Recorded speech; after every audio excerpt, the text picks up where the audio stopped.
अस्सलाम वालेकुम। क्या हाल है सब लोगों के? उम्मीद है खैरियत से हैं, ठीक ठाक होंगे आप लोग। आवाज़ अगर आप लोगों को काइंडली आ रही है मेरी तो मुझे कमेंट में बता दीजिएगा।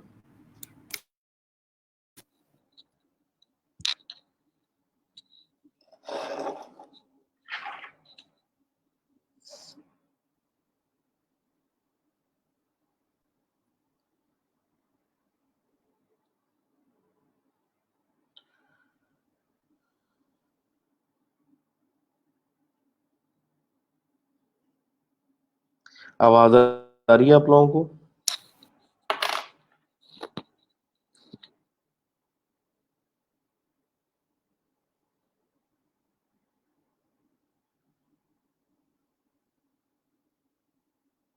Okay, great.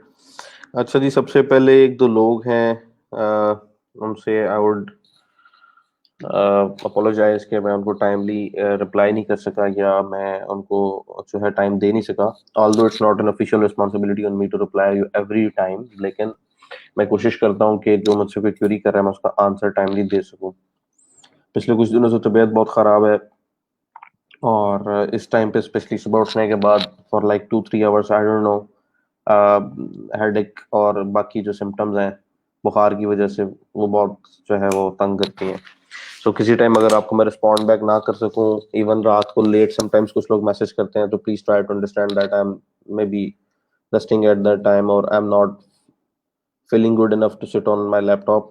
So आपकी जो क्यूरीज हैं वो इनबॉक्स में अगर होती हैं, so as soon as possible मैं उनको उनको रिस्पॉन्स कर दूंगा। और कुछ ये कि बच्चे जो हैं, आप लोगों के साथ फिजिकल इंटरेक्शन मेरा जो है उस तरह से नहीं हुआ। ऑनलाइन क्लास जो है उसके अंदर चीज़ें ज़रा डिफरेंट होती हैं। अगर आप ऑफ ऑफ साइट मिलते हैं या आप मतलब ऑन साइट मिलते हैं, ऑफलाइन मिलते हैं, तो वहाँ पे मामलात कुछ और होते हैं। आपको चेहरे से शनासाई हो जाती है, पता लग जाता है कि आप किससे बात कर रहे हैं। In in my understanding right now काफ़ी सारे बच्चे हैं, तो पता नहीं चल रहा होता कि किससे क्या बात हो रही है, क्योंकि आप सब जो है वो एक बंदे से क्यूरी कर रहे हैं और मुझ तक सबकी क्यूरीज आ रही होती हैं। और आप सिर्फ आप नहीं, आपसे जो पिछले बैचेस के लोग हैं, पिछले 9 बैचेस में जो 600-700 बच्चा जो ग्रेजुएट हुआ, they are also along with you. तो फिर कंफ्यूजन समटाइम्स होती है। तो अगर इस तरह की कोई चीज़ हो, अगर मैं मैसेज में रिपीटेडली कर दूं या जो चीज़ पहले सजेस्ट की थी वो दोबारा बता दूं, तो समझ जाइएगा कि शायद मुझे क्लियर नहीं हो सका कि मेरी आपसे पास्ट में क्या बात हुई है। ठीक है, सो खुद से आप कन्फ्यूजन क्लियर कर लीजिएगा। और कुछ का जो इश्यूज आ रहे हैं किसी का, मैंने बोला था कि मैं स्काइप पे आपके साथ जो है वो मसले को हल करवा दूंगा। So I am not feeling enough well के I can stay all the day over internet और माई लैपटॉप। लेकिन लेक्चर क्योंकि हम नहीं छोड़ सकते, दैट इज़ वेरी इंपॉर्टेंट। सो मैं चाह रहा हूँ चीज़ें हम टाइमली कवर करते जाएं। HTML का जो कंटेंट है थोड़ा सा हमने स्टार्ट किया था। मैं चाह रहा हूँ एक कंप्लीट हम वेब पेज अपना बना लें, ताकि जिन लोगों का नॉन आईटी बैकग्राउंड है, नॉन सीएस बैकग्राउंड है, उनके साथ मैं डॉक्यूमेंट HTML का शेयर कर दूं और एक कंप्लीट वेब पेज बन जाए उनको, ताकि एक वेब पेज का लेआउट समझ में आ जाए। And then we move on to CSS and then bootstrap. कुछ चीज़ें ये जो है कवर हो जाए। ठीक है, तो स्क्रीन आप लोगों के साथ शेयर है। मैं ऐसा करने लगा हूँ कि इस डॉक्यूमेंट को मैं रीराइट करने लगा हूँ। इसी डॉक्यूमेंट के अंदर जो है मैं चाह रहा हूँ कि कोई एक सिंपल सीवी पेज जो है, हम वन पेज सीवी जो है वो बना के चेक करें। तो सबसे पहले सीवी का कोई टेम्पलेट निकाल लेते हैं, कोई इमेज निकाल लेते हैं और उसको कन्वर्ट करते हैं, ट्राई करते हैं कि उसको HTML के अंदर हम लोग जो है वो कन्वर्ट कर सकें इसी तरह से।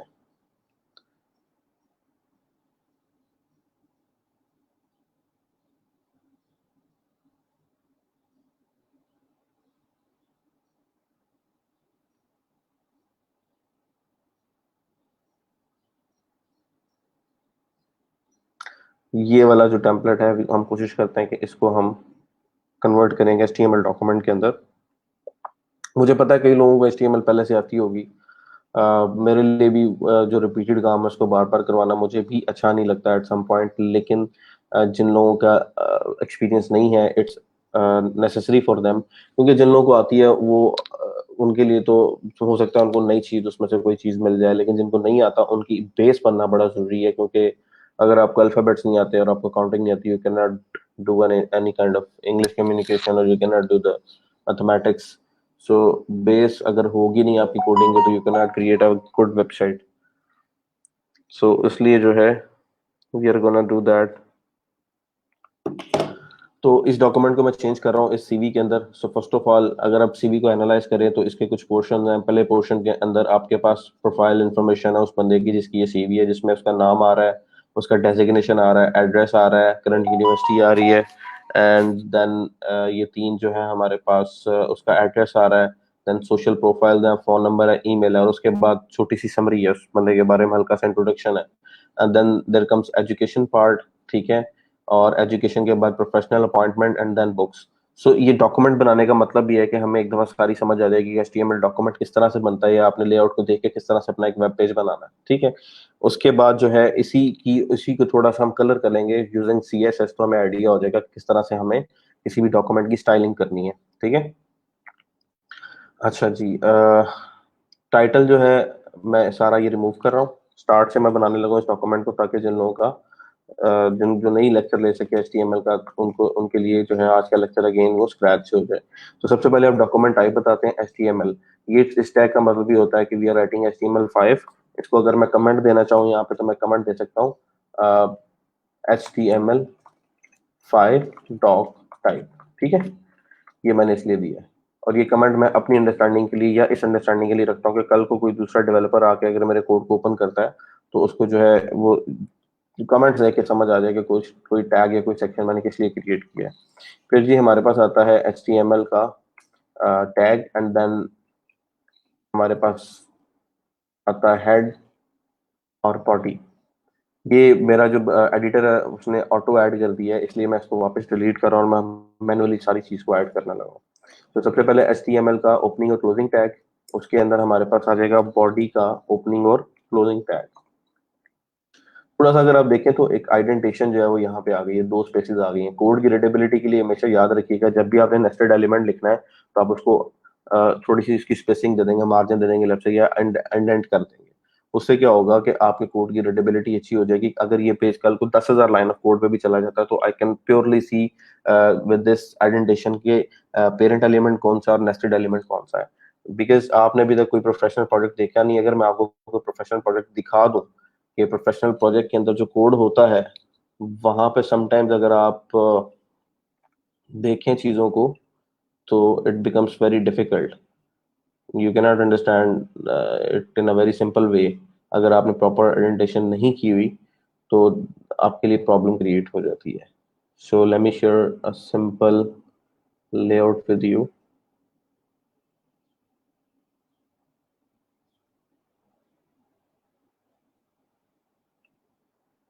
May be this one. अगर आप इस कोड को देखें ये एक सिंगल पेज का कोड है। This is written with JavaScript and HTML। ठीक है, ये और इसी के अंदर PHP भी मेंशन्ड है। So the line of code is for this is for a single page, it's around 700 lines. और इससे भी ज्यादा लाइन ऑफ कोड जो है कई फाइल्स के अंदर है जो दुनिया करती है। सो हमें इस लेवल पे जाना है, कैसे जाना है, it can take some time but we can definitely touch this height कि हम इस तरह की जो है वो अपनी स्किल जो है वो अचीव कर सकते हैं। If you just see this single file, it has 13,000 lines of code. Okay, so indentation अगर प्रॉपर नहीं होगी, जैसे यहाँ पे देख रहे हैं आप स्पेसिंग दी हुई है, आइडेंटिशन की हुई है, तो आई नो कि यहाँ से वेरिएबल स्टार्ट हो रहा है, यहाँ पे एंड हो रहा है, ये आइडेंटिशन हुई हुई है। ठीक है, आइडेंटिशन इज वेरी इंपॉर्टेंट। ये हुई है फंक्शन के अंदर आपने जो कंटेंट स्टार्ट करना है, नेस्टेड कंटेंट, वो दो स्पेसेस के बाद आएगा। तो दूसरा एक टैब स्पेस होती है। जब भी आप एडिटर में काम कर रहे हैं तो आप टैब स्पेस देते हैं, टैब पे क्लिक करेंगे तो ये टैब का जो बटन है कैप्स लॉक के ऊपर, उसको प्रेस करेंगे तो ये स्पेसेस दे रहा है। अगर मैं इसको एरो से मूव करूँ तो दो स्पेसेस है। तो समटाइम्स कुछ टेक्स्ट एडिटर के अंदर चार टैब से चार स्पेसेस होती हैं, तो अपने टेक्स्ट एडिटर के अंदर जाके आप जो आपकी स्पेस है उसको आप जो है वो कम कर सकते हैं। Tab indentation, tab width 1 2 3 4 whatever you choose, वो आप वहां से पिक कर लेंगे। ठीक है,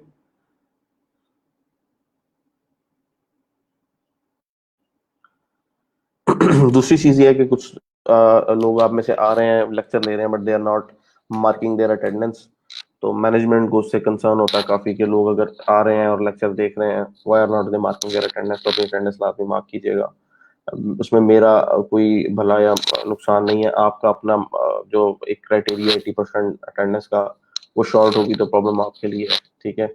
मेरा जो कंसर्न है वो आपको सिखाने की हद तक है, सो मैं उसको आपको सिखा रहा हूँ।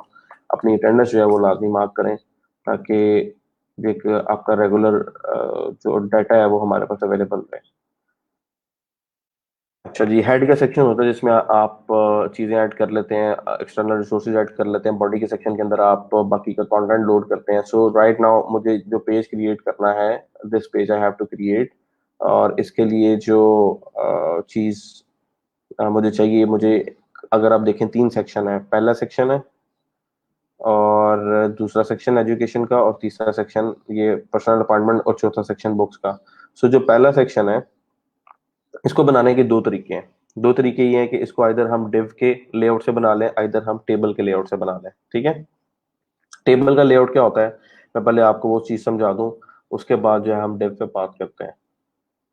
पुराने वक्तों के अंदर वेबसाइट जो थी वो टेबल्स में बनती थी। अलाइनमेंट और स्पेसिंग को मैनेज करने के लिए लोग सेल्स को यूज करते थे, टेबल्स को यूज करते थे। उसके लिए टेबल का टैग था।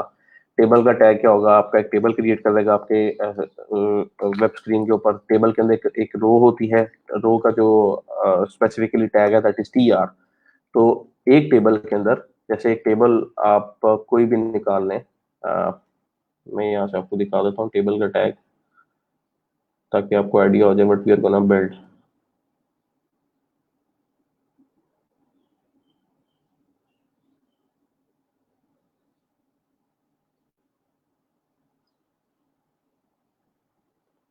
टेबल, ठीक है।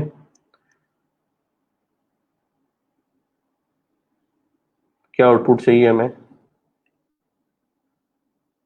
हमें इस तरह का एक टेबल चाहिए, ठीक है, जिसमें हमारी मर्जी के कॉलम और हमारी मर्जी की रो हो। सो करना क्या है, हमें हर टेबल के अंदर कुछ रोज होती हैं। रो का मतलब है हॉरिजेंटल लाइन। ये जो मेरे पास एक लाइन आ रही है, दिस इज अ रो, ठीक है। This one is a row, and this one is a row, ठीक है। And this one is a column, this one is a column. So हमारा जो HTML का टेबल होगा उसमें हम लोग रोज डिफाइन करेंगे, कितनी रोज चाहिए, और हर रो के अंदर अगर आपको कॉलम डिफाइन करना है तो आपको TD टेबल डाटा का एक जो है एट्रीब्यूट वो रिक्वायर्ड होता है, ठीक है। तो इसको भी हमने इस फॉर्मेट में रखना ताकि ये रीडेबल रहे। तो TR के टैग के अंदर हमारे पास TD आ गया। अब डिपेंड करता है कि मैं जो टेबल बनाने जा रहा हूँ कितने कॉलम्स का, 2 कॉलम्स का, 3 कॉलम्स का, 4 कॉलम्स का, 5 कॉलम्स का। तो पहला कॉलम, दूसरा कॉलम, तीसरा कॉलम, चौथा कॉलम, पांचवा कॉलम। TR का मतलब क्या है, हॉरिजेंटल लाइन बनाओ। तो 1, 2, 3, 4, 5, इस टेबल के अंदर 5 कॉलम होंगे। तो यानी इसका जो लेआउट क्रिएट होगा उसमें एक रो होगी, हर रो के अंदर एक सेल होगा, यानी एक सेल एक कॉलम को रिप्रेजेंट करेगा। और अगर मुझे इसके आगे एक और रो बनानी है, तो what I have to do is, मुझे इसी TR को कॉपी करना है। तो TR का जो टैग है वो हॉरिजेंटली ऊपर से नीचे की तरफ आएगा, और TD का टैग लेफ्ट साइड से राइट साइड की तरफ मूव करता जाएगा। जितने TD होंगे उतने कॉलम्स बनते जाएंगे। तो यहाँ से I have to copy TR, और नीचे TR पेस्ट कर दिया और इसको सेव कर दिया, ठीक है। अब मैं अपने डॉक्यूमेंट को दोबारा ओपन करता हूँ, जो कि एक मुश्किल टास्क लग रहा है मुझे, but I have to find it. Refresh करते हैं।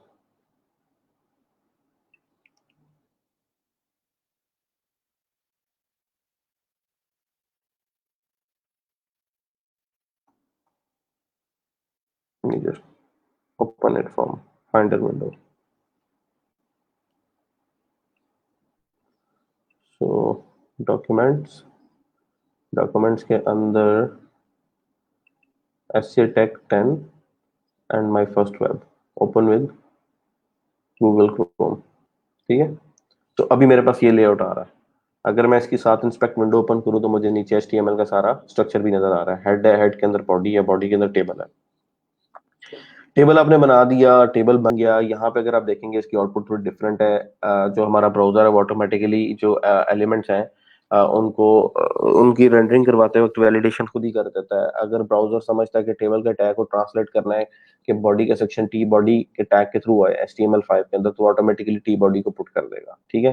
सो there is one TR row and another TR row. तो ये दो रोज हैं, पहली रो और दूसरी रो, ठीक है। अभी तक इनमें डाटा नहीं है, इसलिए हमें कुछ दिखाई नहीं दे रहा पेज के ऊपर। जैसे ही मैं इनमें डाटा डालता हूँ, जैसे मैं चाह रहा हूँ स्टूडेंट के नाम का टेबल बनाऊं, तो इसमें सीरियल नंबर पहला कॉलम हो, दूसरा मेरे पास कॉलम हो नेम का, तीसरा मेरे पास कॉलम हो ईमेल का, चौथा मेरे पास कॉलम हो कॉन्टैक्ट नंबर का, और पांचवा मेरे पास कॉलम हो मार्क्ड और अनमार्क्ड। ठीक है, मतलब मार्क का मतलब ये है कि स्टूडेंट इनरोल्ड है और ये इनरोल्ड नहीं है। तो रिफ्रेश करता हूँ मैं इस पेज को, तो मेरे पास जो आउटपुट आएगी वो इस फॉर्मेट में आना शुरू होगी। ठीक है, अभी मेरे पास जो आउटपुट आ रही है वो इस फॉर्मेट में आ रही है कि एक रो बन गई और हर रो के अंदर मुख्तलिफ सेल है। अगर मैं पॉइंटर से इसको सिलेक्ट करूँ तो आप देखें ये डिफरेंट टेबल डाटा जो है, हर टेबल डाटा ने यहाँ पे अपना एक सेल बना लिया। तो अब मैं अगर नई रो ऐड करूंगा तो वो नई रो इसके नीचे आ जाएगी, फिर नई रो ऐड करूंगा वो इसके नीचे आ जाएगी, फिर नई रो ऐड करूंगा वो इसके नीचे आ जाएगी। तो हर नई आने वाली रो नीचे आती जाएगी। So what I have to do is serial number is 1, name is let's suppose Vakas, email is whatever I write here, and contact number and marked as yes। ठीक है, इसको सेव किया, रिफ्रेश किया। जैसे मैंने रिफ्रेश किया तो नीचे मेरे पास एक जो है वो न्यू आ गई मेरे पास रो। अब मैं चाह रहा हूँ कि इस टेबल जो डाटा है इसका, इस पूरे टेबल का कोई ना कोई बॉर्डर होना चाहिए। ठीक है, बॉर्डर होगा तो मुझे समझ आएगी कि मैं जो टेबल है वो मेरा किस तरह से क्रिएट हो रहा है और कितनी रोज है उसके अंदर क्लियर होना चाहिए। तो यहाँ पे अगर आप देखें तो जैसे ही इस टेबल को बॉर्डर आ रहा है उसके लिए उन्होंने यूज किया हुआ CSS को, CSS की प्रॉपर्टी यूज की हुई है बॉर्डर की, लेकिन जो स्टाइलिंग की है that is inline style. Inline बोल रहा हूँ, इंटरनल स्टाइल। ठीक है, सो यहाँ पे मुझे स्टाइल देने हैं तो स्टाइल का या तो एट्रीब्यूट जब आपने CSS करनी है तो वो आप हेड में भी दे सकते हैं, या मैंने आपको जो कल स्टाइल की प्रॉपर्टी बताई थी कि आप हर TD के साथ जो है वो बॉर्डर की प्रॉपर्टी लगा दें।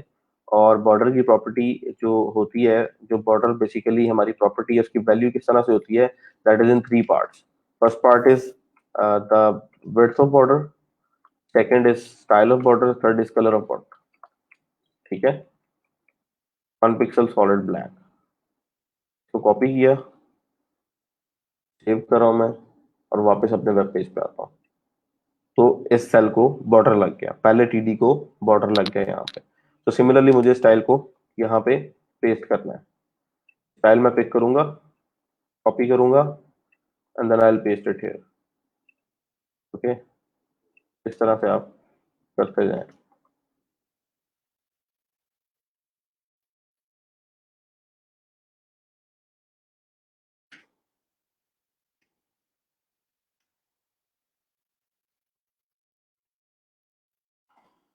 तो हमारे हर एक सेल को जो है वो बॉर्डर लग गया है। ये तरीका जरा डिफिकल्ट है। अगर आपके पास 1000 लाइन का कोड है, 2000 लाइन का कोड है, you have like 7 to 8 different tables, तो आपको हर TD के अंदर, और अगर हर टेबल के अंदर को 50 या 60 या 200 या 1000 2000 रोज है तो आपको हर रो की TD के अंदर जो है वो स्टाइलिंग करनी पड़ेगी। That is a bit difficult. तो CSS सेक्शन में आएंगे तो इस पर डिस्कस कर लेंगे इसका बेटर वे क्या है।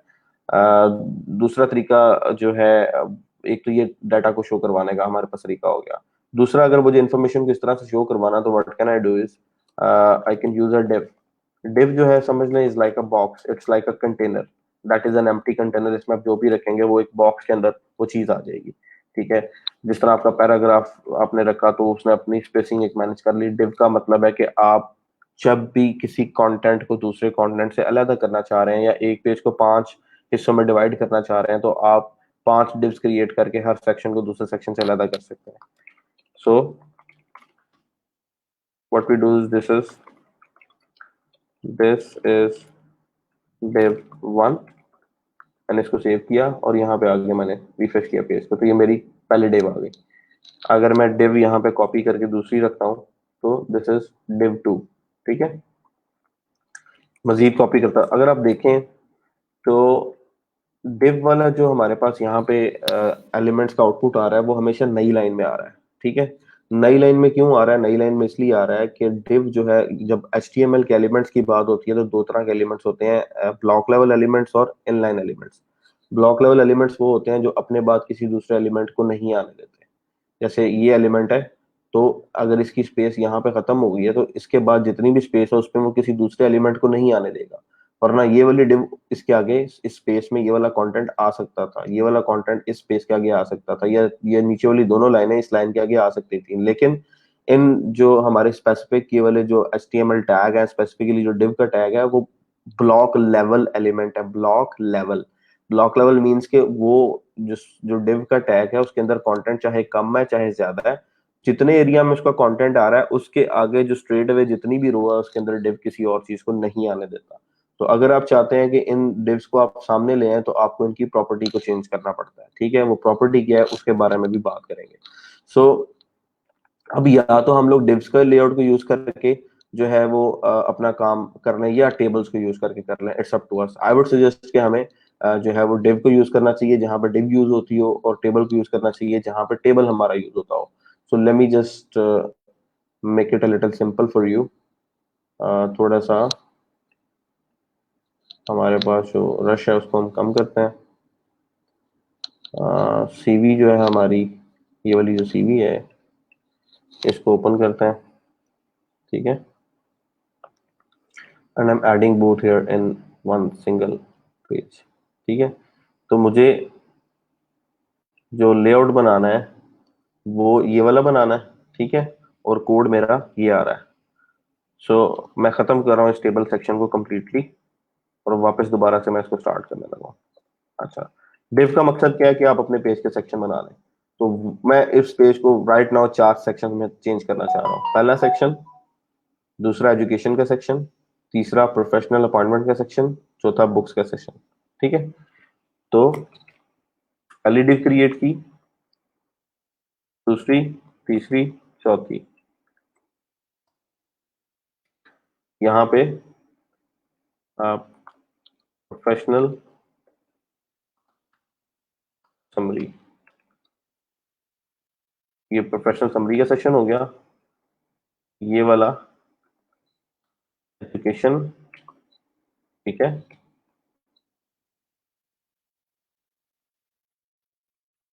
उसके आगे professional appointments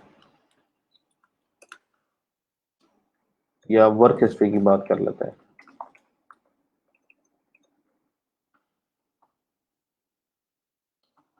and the last one is books interest. ठीक है,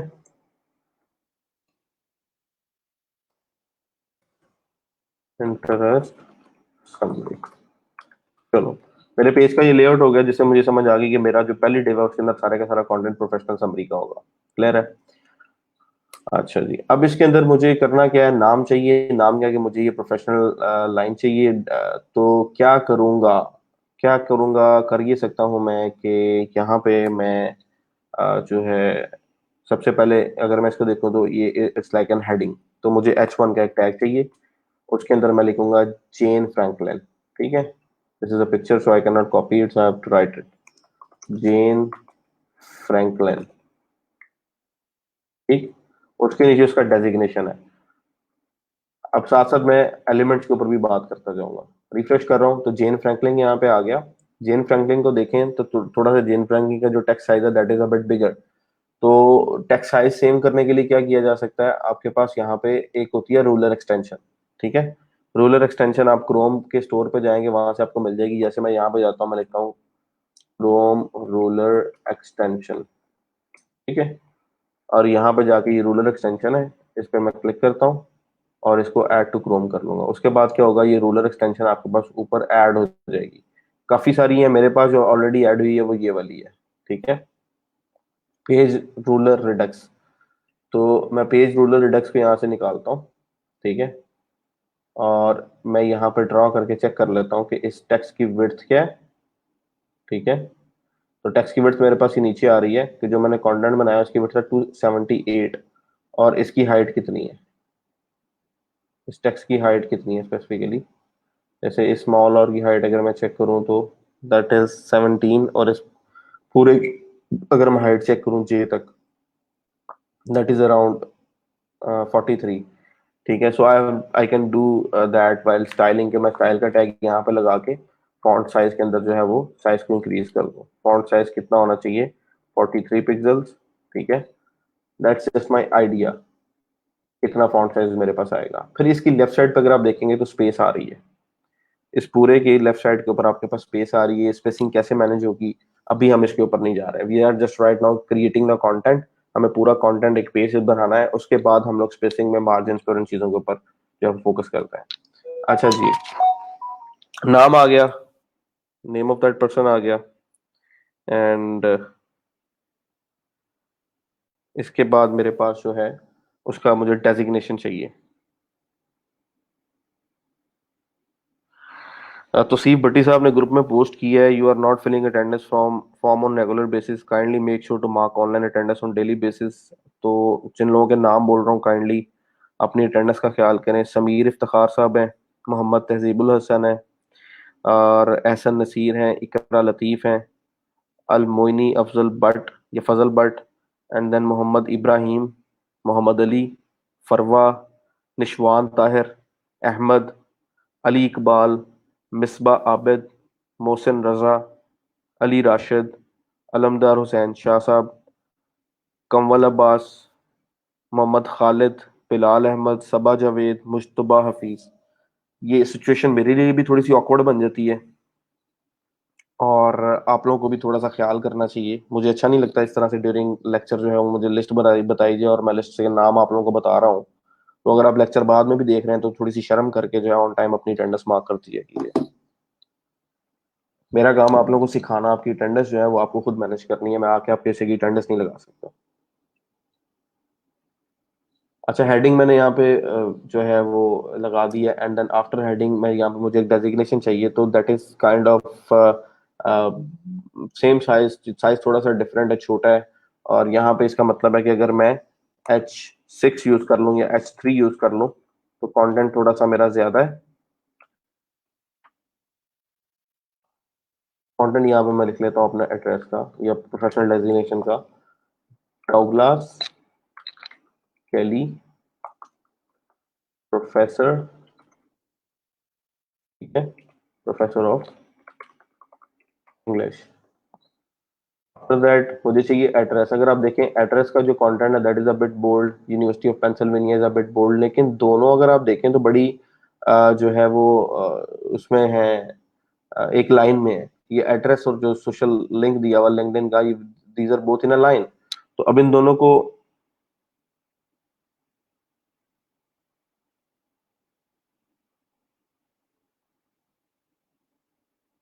बच्चे, जो आपका मसला है अटेंडेंस का, टाइम शाइम, ये मतलब आप मैनेजमेंट को अपनी क्यूरी फॉरवर्ड किया करो।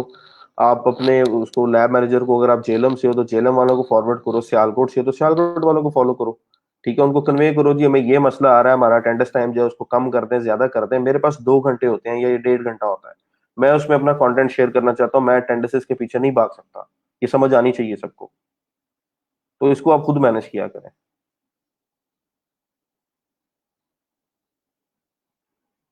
यहाँ पे S3 आ गया, S3 के नीचे अब मेरे पास ये जो कंटेंट आ रहा है, ये मैं अकेले आपके लिए नहीं कह रहा, ये सिर्फ निम्रा के लिए नहीं कह रहा या किसी और स्पेसिफिक बच्चे के लिए नहीं कह रहा है, मैं सबके लिए कह रहा हूँ, अपनी टीम के लिए भी कह रहा हूँ, आप लोगों के लिए भी कह रहा हूँ। इसके अंदर आपके पास ये सेक्शन आ रहा है, जिस इस सेक्शन के अंदर अब आपको ये दोनों इनलाइन चीजें चाहिए। ठीक है, लेफ्ट साइड पे एड्रेस आ रहा है, राइट साइड पे लिंक्डइन सोशल अकाउंट का जो लिंक आ रहा है। अब इन दोनों को इनलाइन करना है, तो एक तो तरीका मेरे पास ये है कि मैं इनको सेम लाइन में लिखूं और इनके दरमियान स्पेस दे दूं।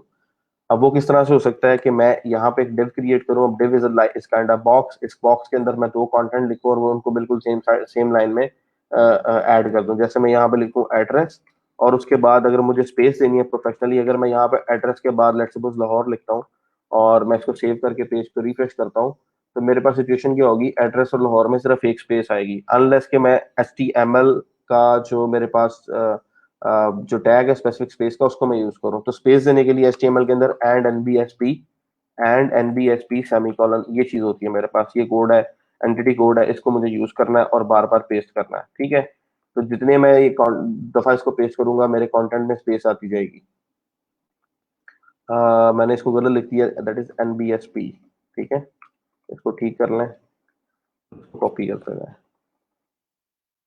मैंने सेव किया, रिफ्रेश किया, तो मेरे कंटेंट में स्पेस आती जा रही है। तो अगर मैं इस लेआउट को देखूं तो यहाँ पे स्पेस कितनी सारी है, तकरीबन इसको मुझे 3 दफा कॉपी करना पड़ेगा।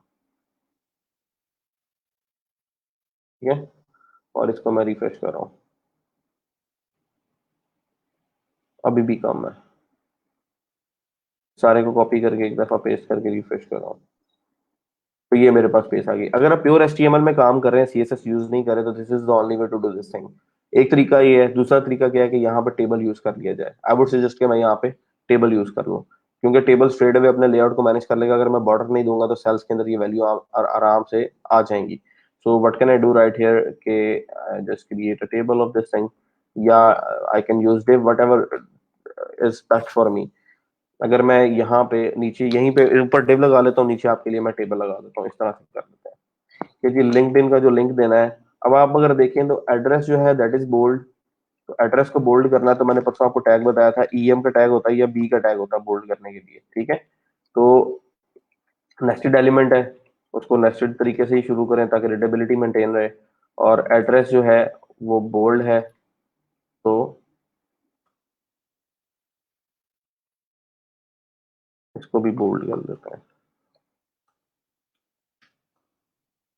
ठीक है। Address and LinkedIn both are bold now. और लिंक्डइन के आगे हमारे पास क्या आ रहा है, लिंक पूरा linkedin.com/ आगे नेम। तो यहाँ पे मैं देता हूँ स्पेस NBSP, एक स्पेस और देता हूँ,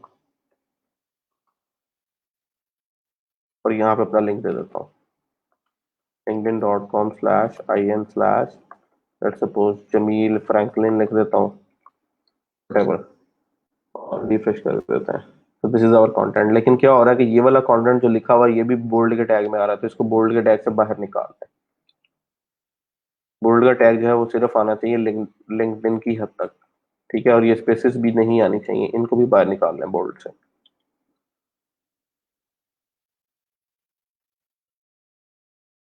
ठीक हो गया। और इसके नीचे मेरे पास फिर यूनिवर्सिटी ऑफ पेंसिल्वेनिया, और ये कंटेंट और आगे ये कंटेंट। यहाँ पे अगर आप देखें तो इसकी अलाइनमेंट जरा डिफरेंट है। अब मुझे सेल अप्रोच यूज कर लेना दोनों में बेहतर था, अब मैंने यूज किया डिव को। So it's up to you how you decide to do it. अभी हम एक हमने लेआउट डिव से बना लिया, दूसरा हम जो है वो टेबल से बना लेते हैं कि मैं टेबल बनाता हूँ, एक टेबल के अंदर एक टीआर लिखता हूँ, और इस टीआर के अंदर मैं एक टीडी दे देता हूँ, ठीक है। इस टीडी के अंदर मैं लेफ्ट साइड के ऊपर कंटेंट ये वाला लिखने लगा हूँ। तो टीडी के अंदर अगर आप देखें, आपने टेबल क्रिएट किया, तो उस टेबल के अंदर अगर मैं इस पूरे लेफ्ट वाले को एक सेल बना दूं और इस राइट वाले को एक सेल बना दूं, तो इसका लेआउट थोड़ा सा डिफरेंट आएगा। देख लेते हैं क्या फर्क आएगा। ये चीजें आपको जरा पता होनी चाहिए, मैं इसलिए बार बार आपके लिए कर रहा हूँ। प्रोफेशनली तो मैं इसको किसी और तरीके से डिजाइन करता सारे को, लेकिन मैं आपके अंडरस्टैंडिंग के लिए, आपकी HTML के अंडरस्टैंडिंग के लिए ये काम कर रहा हूँ। तो एक टेबल के अंदर मुझे क्या चाहिए, स्टार्ट में एक बी का टैग। उस बी के टैग में मुझे ऐड करनी है या आप यहाँ पे हेडिंग का टैग दे लें, H3 H6 यूज कर लें, या बी के टैग में आप मुकम्मल जो है यूनिवर्सिटी ऑफ पेंसिल्वेनिया, ठीक है।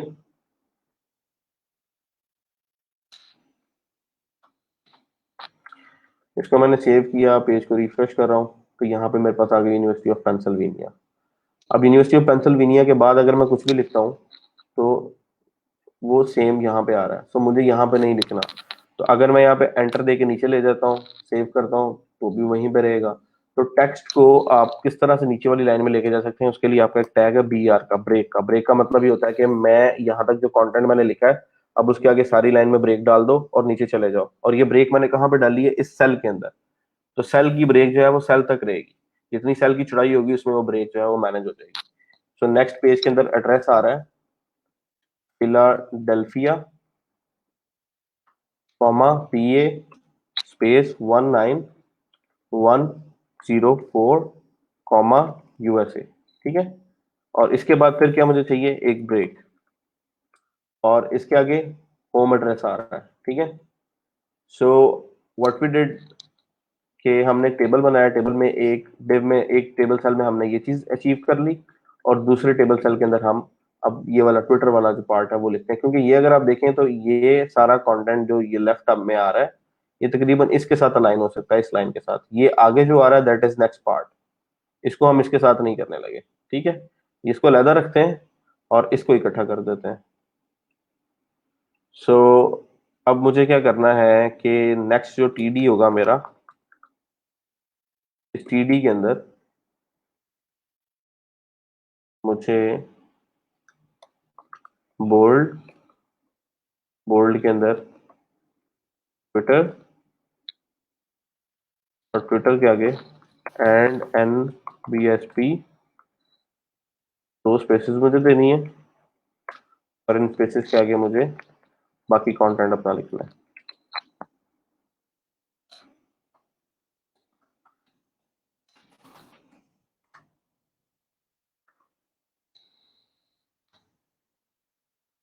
रिफ्रेश कर रहा हूँ, ठीक है, यहाँ पे आ गया। मजीद मुझे स्पेस चाहिए और STD की मुझे जो है वो विड्थ ज़्यादा चाहिए। तो क्या कोई स्टाइल में प्रॉपर्टी ऐसी होती है विड्थ की जो इसकी विड्थ को इंक्रीज कर दे? जब आप स्टाइल लिखते हैं तो आपको CSS की जो स्टाइलिंग की सारी प्रॉपर्टीज देखेंगे, आपको प्रॉपर्टीज का आइडिया होता जाएगा, जिससे आप जो है वो उसको इंक्रीज करते जाते हैं। दूसरा, टेबल के अंदर एक कॉल स्पैन की प्रॉपर्टी होती है, कॉल स्पैन HTML। अब मुझे भी चीज़ें जो है वो फिंगर टिप्स पे नहीं है, तो what I can do, I can simply Google HTML table call span. ठीक है, TD कॉल स्पैन एट्रीब्यूट होता है जिससे आपके कॉलम की जो चौड़ाई है वो आप ज्यादा कर सकते हैं। एट अ टाइम एक कॉलम को दो कॉलम्स की जगह आप जो है वो विड्थ दे सकते हैं। Col span is equal to 2। अगर इसको ट्राई करें, इसको मैं यहाँ पे आपको ट्राई करके दिखाता हूँ, तो नीचे वाले कॉलम ने दोनों कॉलम्स की जगह ले ली है। ठीक है, तो हम क्या करते हैं, अगर यहाँ पे कॉल स्पैन देते हैं तो क्या फर्क पड़ता है? कॉल स्पैन, ये कॉल स्पैन का एट्रीब्यूट है। तो col span is an attribute, it's not a property of style. तो एट्रीब्यूट खुद डायरेक्ट यहाँ पे आएगा, col span is equal to 2। ठीक है, अब रिफ्रेश करते हैं, कोई फर्क नहीं पड़ा। कॉल स्पैन को अगर हम लेट सपोज 3 कर देते हैं,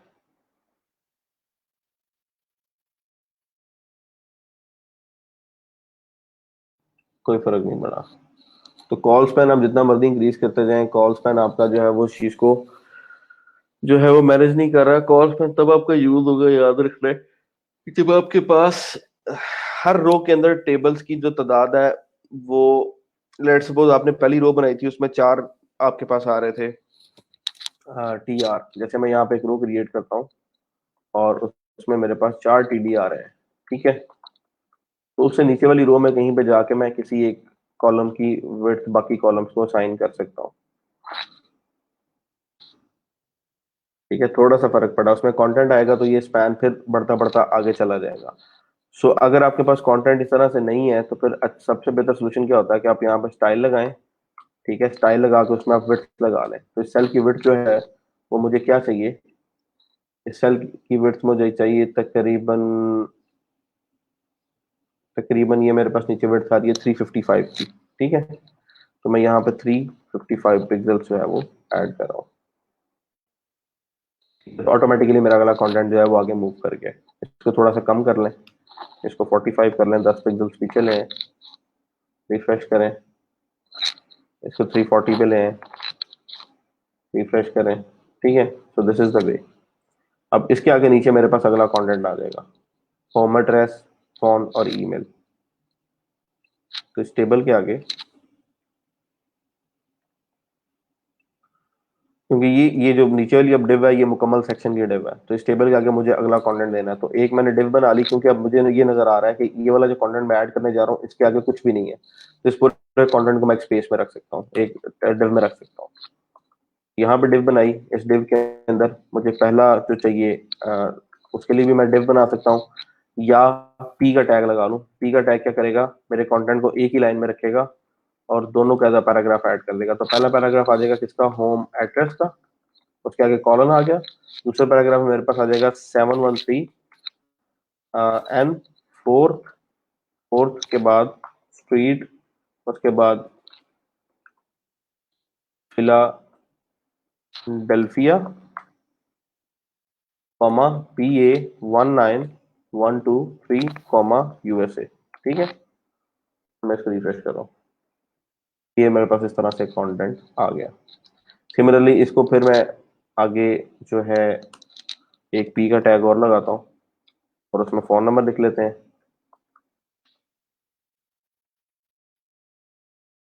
यहाँ पे अब बोल्ड,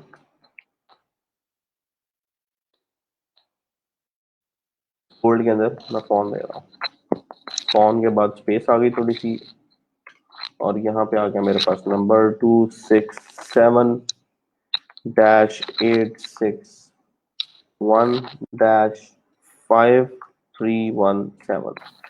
अब एक चीज आपको यहाँ पे मैंने थोड़ी सी और बतानी है कि जब भी आप कंटेंट लिख रहे हैं, अब ये वाला टैग, इस पूरी पी के अंदर आपने इस कंटेंट को तो एक ब्रेक के टैग में रख लिया, यहाँ पे बी आ गया, लेकिन इससे अगला जो मेरे पास आ रहा है, अगले वाला जो पार्ट है वो आप देखेंगे तो वो डबल कोट्स में आ रहा है।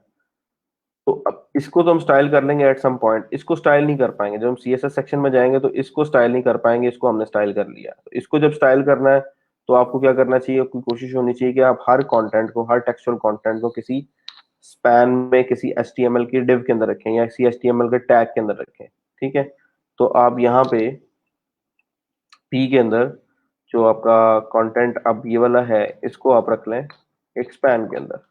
स्पैन का जो टैग है वो कंटेंट, इनलाइन कंटेंट ऐड करने के लिए आपके पास है कि आप उसमें इनलाइन कंटेंट कोई भी ऐड कर लें। ठीक है, तो उससे फर्क कोई नहीं पड़ेगा। ठीक है, स्टाइलिंग में कोई फर्क नहीं आएगा, सिर्फ इतना आएगा कि मेरे पास अब ये एक अलग टैग में आ रहा है और मैं इसको पिक करके इस पर कोई भी प्रॉपर्टी अपनी लगा सकता हूँ। स्पैन में एक और स्पैन आ रहा है, थोड़ा सा हमसे कहीं मिस्टेक हुई है, वो ये हुई है कि यहाँ पे स्पैन आ रहा है, इसको क्लोज करना है, क्लोज नहीं किया हुआ हमने। ठीक है, तो अब ये स्पैन का टैग कंप्लीट हो गया। यहां तक किसी को कोई मसला है तो डू लेट मी नो। और कितने लोगों को लगता है कि ये मैं करवा रहा हूँ तो मुझे नहीं करवाना चाहिए ये पार्ट, या सबको आता है? क्योंकि मेरा जो कोर्स कंटेंट है वो प्योरली एचटीएमएल से स्टार्ट होता है, और कम से कम एचटीएमएल के ऊपर 3 से 4 लेक्चर्स हैं, एंड देन 3 से 4 लेक्चर सीएसएस के ऊपर हैं, एंड देन उसके बाद फिर हम जावास्क्रिप्ट और दूसरी प्रोग्रामिंग के ऊपर मूव करते हैं, और बहुत बाद में तकरीबन 1 से 1.5 महीने के बाद वर्डप्रेस स्टार्ट होता है, जो मैंने आपको बड़ी शुरू में करवा दिया ताकि आप लोग ऑनलाइन क्यूरीज को देख सकें। सो मैं चाह रहा हूँ कि मैंने जब वर्डप्रेस कस्टमाइजेशन पे जाना है तो काफी सारे लोगों को प्रॉब्लम आना शुरू हो जाएंगी। किसी को जावास्क्रिप्ट नहीं आती, किसी को सीएसएस का नहीं पता, किसी को बूटस्ट्रैप नहीं आती, किसी को जो है वो पीएचपी नहीं आती। तो मैं उस प्रॉब्लम में नहीं जाना चाह रहा कि जिसमें 3 लोगों को समझ आ रही है और बाकी लोग समझ ना सकें। इसलिए मैं सबको एक पेज पे रखते हुए चल रहा हूँ कि मैंने सबको पहले वर्डप्रेस इंस्टॉलेशन करवाई है, सबको थीम डेमो कंटेंट इंपोर्ट करना सिखाया है, सबको जो है वो वर्डप्रेस की बेसिक्स बताई हैं। ठीक है, और जो कॉमन एरर्स देखने हैं वो बताए हैं। उसके बाद मैं आप लोगों को फ्रीलांस प्रोफाइल्स पे लेके आए हैं, वो सबकी कवर करवाई है, और अब मैं आपको बेसिक जो वेब प्रोग्रामिंग, जो बेसिक HTML CSS लैंग्वेजेस हैं उनकी तरफ लेके जा रहा हूँ, ताकि जिसको आता है जिसको नहीं आता सब एक पेज पे हो। जब तक मैं कस्टमाइजेशन के सेक्शन के ऊपर जाऊं तो फिर मुझे ये प्रॉब्लम ना हो इसको समझ आ रही है और इसको समझ नहीं आ रही, क्योंकि जब मैंने कस्टमाइजेशन सेक्शन पे जाना है तो मेरे पास उसके उधर काफी सारे कॉन्सेप्ट हैं जो कि मैंने बताने हैं, और मेरे पास कुछ ऐसी एक्सरसाइजेज हैं जो मैंने आनी है। ठीक है, तो वहां पे मैं ये अफोर्ड नहीं करता कि किसी को HTML नहीं आती और किसी को CSS नहीं आती और किसी को जावास्क्रिप्ट नहीं आती। So do let me know in comments right now, I am waiting for 5 minutes. कितने लोग हैं यहाँ पे जिनको लग रहा है कि इट्स ओके, और कितने लोगों को लग रहा है कि इसकी जरूरत नहीं है, ताकि मैं फर्दर जो है कंटेंट के ऊपर थोड़ा सा फोकस कर सकूं। यहाँ तक जो करवाया उसकी समझ आ गई है, उसमें कोई चीज पूछने वाली है, किसी का कोई फीडबैक है तो मुझे अभी आप बता सकते हैं।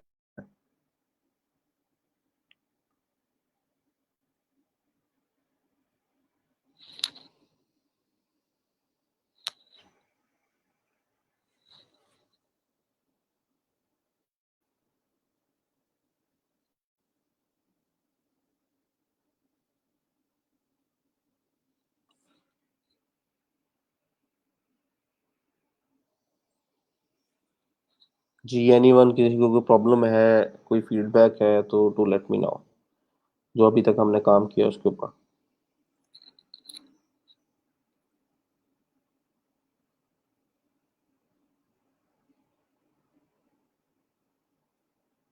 अभी अगर मैं आप लोगों को HTML की असाइनमेंट दूं तो आप इजीली कर सकते हैं, जैसे एक CV जो है हम क्रिएट कर रहे हैं।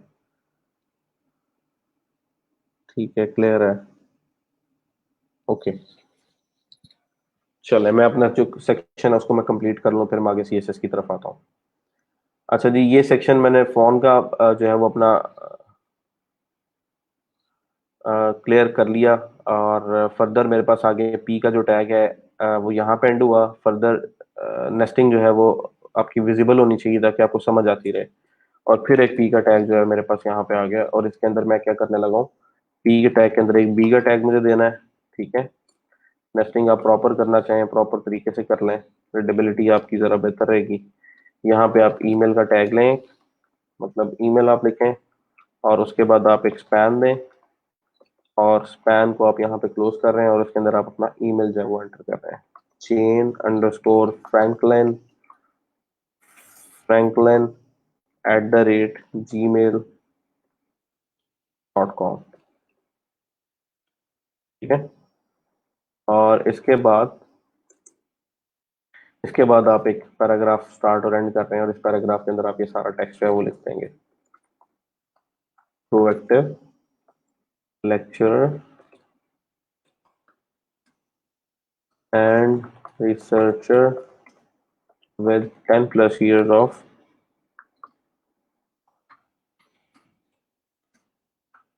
experience teaching courses on undergraduate and postgraduate.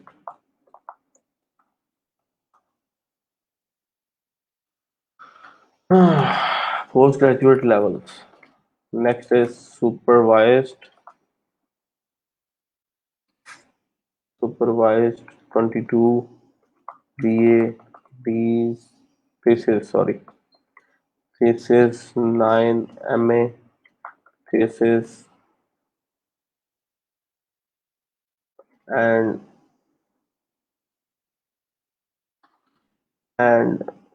2 PhD dissertations.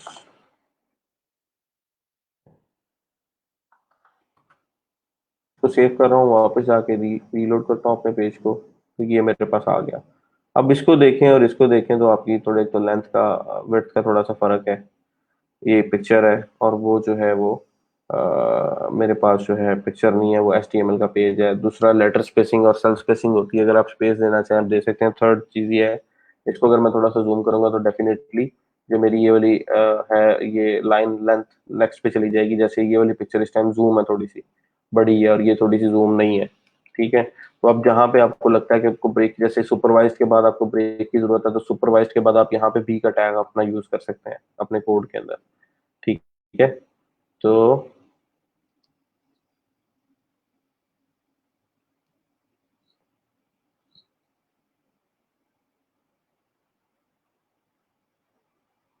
एक और नोटिफिकेशन आया जी इब्राहिम साहब की तरफ से सियालकोट वालों के लिए और झेलम वालों के लिए कि जी ग्रुप के अंदर बच्चों को बता दें, लेक्चर में भी बता दें कि गूगल फॉर्म जो है जो फिल नहीं कर रहे उनकी अटेंडेंस मार्क नहीं हो रही। तो काइंडली गूगल फॉर्म जो है वो फिल कर दें।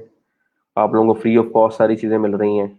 आपको जो मिल रहा है उससे आपका कुछ चार्ज नहीं किया जा रहा, आपके पैसे नहीं लग रहे।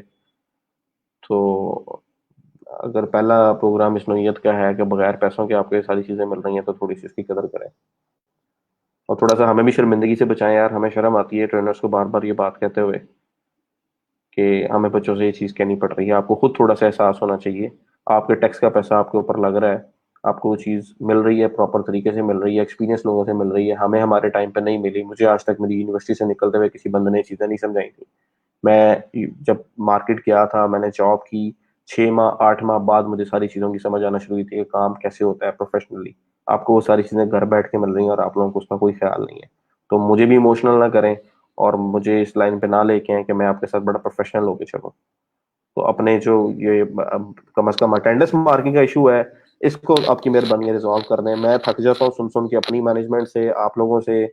आपके मसले आपके अवेलेबल हैं, मैसेजेस आप लोग कर देते हैं अपनी क्यूरीज के, वो मैं रिस्पॉन्सिबिलिटी से उनके जवाब देता हूँ। अटेंडेंस की बारी आती है तो आप लोगों की तरफ से ये सिचुएशन होती है, तो ये ना किया कीजिए प्लीज।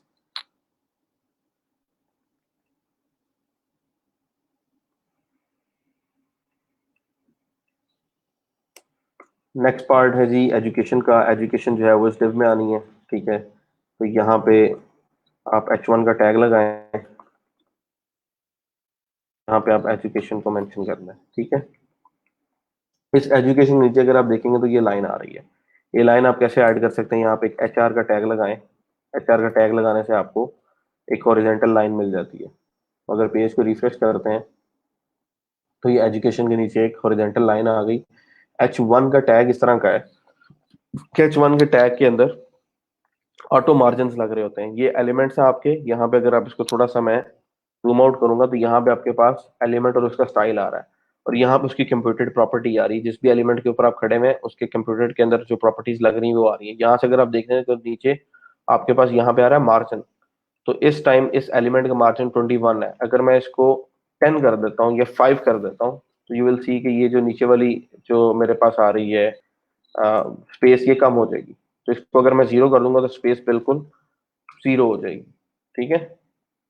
और कुछ एच आर के टैग के ऊपर भी स्टाइलिंग होगी। ये जो एच आर का टैग है इसको भी ऊपर से मार्जिन लग रहा है 8 पिक्सल का, इसको भी अगर मैं 0 करता हूँ तो ये मजीद क्लोज हो जाएंगे। तो इसका मतलब है कि जब मैं सीएसएस की स्टाइलिंग करूंगा, इनके ऊपर प्रॉपर्टीज अप्लाई करूंगा, तो मुझे जो लेआउट चाहिए, जो मैं बनाना चाह रहा हूँ, मुझे इजीली वहां पे मिल जाएगा। ठीक है। सो अभी सीएसएस क्योंकि मैं नहीं कर रहा है इसलिए मैं इस एच आर की लाइन को ऐसे ही रहने दे रहा हूँ। नेक्स्ट अगर आप देखेंगे तो यहाँ पे मेरे पास फिर टेबल लेआउट है, एक कॉलम ये है और उसके आगे ये कॉलम है। तो मुझे यहाँ पे एक टेबल क्रिएट करना है। अब जो टेबल क्रिएट करूंगा उसमें दो रोज होंगी। पहली रो ये वाली होगी यहाँ से लेके यहाँ तक, और दूसरी रो होगी यहाँ से लेके यहाँ तक। तो टेबल में आया, I created a T R, T R के अंदर मैंने क्रिएट किया टीडी। ठीक है। और इस टीडी के अंदर मैंने एक और टीडी क्रिएट कर दिया। तो पहले टीडी के अंदर 2000-08-2008-05। ठीक है। और दूसरे टीडी के अंदर मुझे सारा कंटेंट लिखना है। कौन सा कंटेंट लिखना है? अगेन ये H1, और ये फर्दर जो है बाकी सारी चीजें मुझे प्रोवाइड करनी है। तो मैं H1 यूज नहीं कर रहा, मैं यहाँ पे H3 यूज कर रहा हूँ। ठीक है। H3 यूज करके मैं सारा कंटेंट इसमें लिखने जा रहा हूँ। University of Chicago, Chicago comma IL comma PhD in comparative literature. ठीक है। और इस H3, क्योंकि जब H3 लगेगा तो वो ब्लॉक लेवल एलिमेंट है, अगली स्पेस को वैसे कवर कर लेगा, अगला एलिमेंट वैसे ही नीचे आएगा। तो नीचे वाला जो टेक्स्ट है उसको अगर मैं P कर दूं और P के अंदर मैं बोल्ड का टैग लगा दूं, या मैं इसको H6 कर सकता हूँ। ठीक है। इसको मैं H6 कर सकता हूँ और H6 के अंदर मैं अपना कंटेंट लिख सकता हूँ। लेकिन हर चीज को हेडिंग बनाना जरूरी नहीं होता। आप हेडिंग एक यूज करते हैं और उसके नीचे आप फिर पैराग्राफ यूज करते हैं।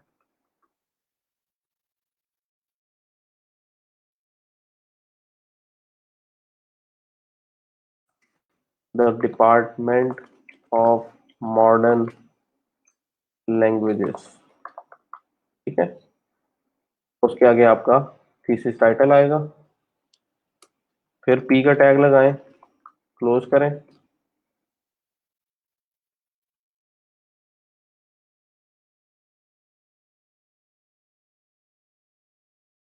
पी के टैग के अंदर जो है आप बी लगाएं,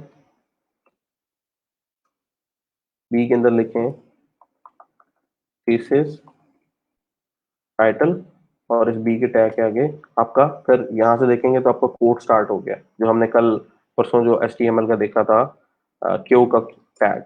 क्यू लगाएं और क्यू के अंदर आप अपनी कोटेशन लिख लें। The lesbianism, the lesbianism of Marcel Proust. I don't know what is this, but we are copy pasting Proust, और उसके बाद an analysis of the traits of female queer, and then culture in search of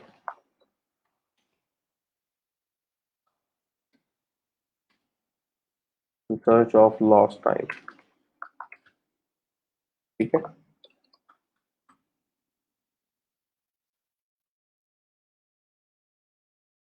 So this is something कि जो उसकी हमारे पास as an output आ रही है। कहाँ पे फर्क है सारी चीज को देखना है। ठीक है। सबसे पहले तो मुझे इस टीडी में थोड़ी सी स्पेस चाहिए, इस टीडी में थोड़ी सी स्पेस चाहिए। तो इस टीडी में स्पेस के लिए स्टाइल का एट्रीब्यूट लगाया। स्टाइल के एट्रीब्यूट के अंदर मुझे स्पेस चाहिए, तो विड्थ को मैं इंक्रीज कर रहा हूँ, तो विड्थ कर रहा हूँ मैं इसकी 300 पिक्सल। ठीक है। तो ये स्पेस मुझे मिल गई। दूसरा ये वाला जो टैग है, दिस इज H1, यहाँ पे दिस इज H1, ओके। ये वाला जो है ये बोल्ड आ रहा है, ये भी बोल्ड आ रहा है, तो कहीं ना कहीं कोई टैग ऐसा है जो कि क्लोज नहीं हुआ सही तरह से। उसको चेक करना है कि वो कौन सा टैग है और क्यों क्लोज नहीं हुआ। ठीक है, ये अगर आप देखें H3 है, H3 का जो फॉन्ट साइज है वो हमारे पास क्या है जी, 1.17। अगर मैं यहाँ से, अगर आपने किसी प्रॉपर्टी को चेक करना है क्या ऑटो अप्लाई हो रही है, तो ये आपके पास एक फिल्टर भी है। कंप्यूटर के सेक्शन में आप आएंगे, यहाँ पर नीचे आपके पास ये सर्च आ रहा है, सर्च में आप फिल्टर में लगा लेंगे राइट नाउ मेरी कौन सी प्रॉपर्टी अप्लाई हो रही है, तो फॉन्ट साइज जो है वो 18 पिक्सल है, किसका, H3 का। तो पैराग्राफ का साइज भी तकरीबन सेम आ रहा है। तो पैराग्राफ में अगर मैं आगे फॉन्ट साइज की प्रॉपर्टी लगाता हूँ,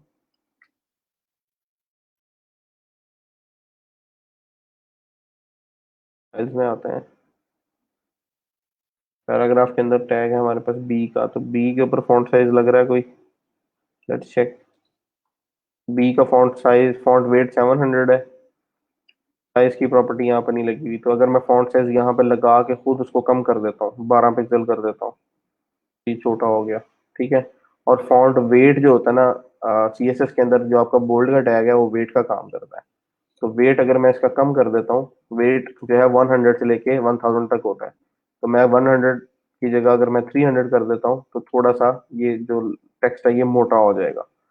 तो 700 करूंगा तो टेक्स्ट बहुत ज्यादा मोटा हो जाएगा। ठीक है, तो यहाँ पे दूसरी बात है जो मैं काम इंस्पेक्टर के अंदर कर रहा हूँ, ये हमारा है डेवलपर टूल सेक्शन क्रोम का। कहाँ से आता है, आप यहाँ पे क्लिक करें और मोर टूल्स पे आए, और यहाँ पे डेवलपर टूल्स को ओपन करेंगे तो ये आपके पास एरिया ओपन हो जाएगा। दोबारा मैं करूंगा तो एरिया ये वाला अभी पहले क्लोज हो गया और अब ओपन हो जाएगा। एक तरीका ये है, दूसरा तरीका पर राइट क्लिक करें, इंस्पेक्ट ओपन करेंगे तो ये आपका सिस्टम जो है यहाँ से ऑन हो जाएगा।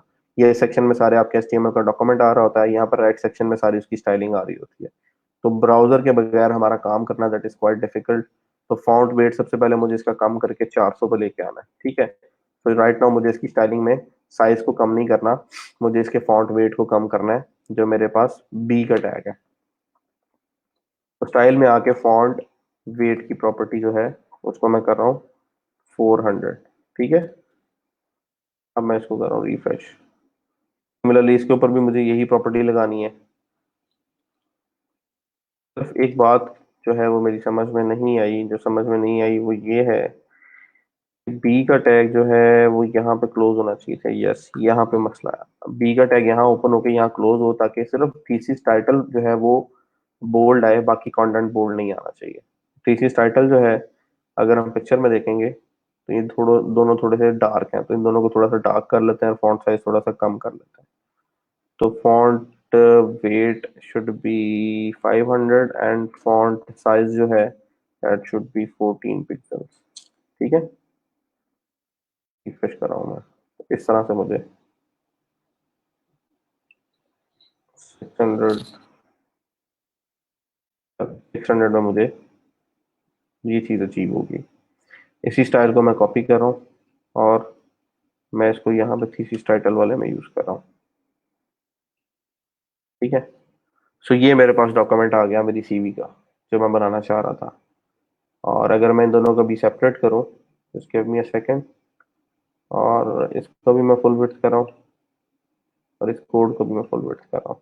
ठीक है, ये अभी तक हमारा लिखा हुआ कोड है जो कि तकरीबन 100 लाइन्स का है, और उसका मेरे पास आउटपुट जो है वो ये है। ठीक है, ये आउटपुट आ रही है हमारी। तो साथ साथ हम लोग HTML पे काम कर रहे हैं, साथ साथ हम लोग कुछ जो CSS की प्रॉपर्टीज के साथ चेक कर रहे हैं कि वो किस तरह से काम करती हैं। ठीक है, तो इस तरह करते करते आप एक दो तीन डॉक्यूमेंट्स बनाएंगे वेब के, आप HTML और CSS में काम करेंगे तो you will have a best understanding कि किस तरह से आप एक HTML डॉक्यूमेंट जो है वो बना सकते हैं। और तब अगर हम जाके वर्डप्रेस में काम करेंगे, चेंजिंग करेंगे कोड में, तो आपके लिए काफ़ी आसान हो जाएगा। अभी अगर मैं आपको कस्टमाइजेशन पे वर्डप्रेस के पार्ट पे ले जाऊँ तो that would be difficult for you guys. ठीक है, तो एक तो ये चीज है कि मुझे ये वाला जो टेक्स्ट है ये अलाइन चाहिए, वर्टिकली ऊपर चाहिए। ठीक है, तो वो कैसे हो सकता है, ये टेक्स्ट जो है इसको ऊपर कैसे लेके आना है, इट्स अप टू यू, ये अब आप लोगों के ऊपर है। ये असाइनमेंट का जो कोड है मेरे साथ जो मैंने अभी तक किया है मैं आपके साथ शेयर कर दूंगा, आप सब लोगों ने अपनी अपनी CV बनानी है। ठीक है, अपनी सीवी बनानी है, अपनी मर्जी का टेम्पलेट यूज करके आप लोगों ने अपनी सीवी क्रिएट करनी है। उसमें साथ साथ जब आप काम करते जाएंगे तो आपको सीएसएस प्रॉपर्टीज जो है वो कहीं पे ढूंढनी पड़ेगी, क्यूरी करेंगे how to bold this, how to vertical align your text, how to horizontal align your text. इस तरह की जब चीजें आप सर्च आउट करेंगे तो आपको वो सीएसएस की प्रॉपर्टी साथ मिलती जाएंगी। तो करेंगे, करते जाएंगे, सीखते जाएंगे, करते जाएंगे, सीखते जाएंगे। ठीक है, तो ये वर्टिकल अलाइन आपने करना है, ये मैं आप पे छोड़ रहा हूँ, बाकी मैं इसके आगे सीवी को कंप्लीट करने जा रहा हूँ। थीसिस सुपरवाइजर प्रोफेसर जॉर्ज स्वान। ठीक है, लिबनानिज्म। नेक्स्ट मेरे पास एक पी का टैग है, पी के टैग के अंदर मेरे पास बोल्ड का टैग है, बोल्ड के टैग के अंदर मेरे पास है जी किसी सुपरवाइजर।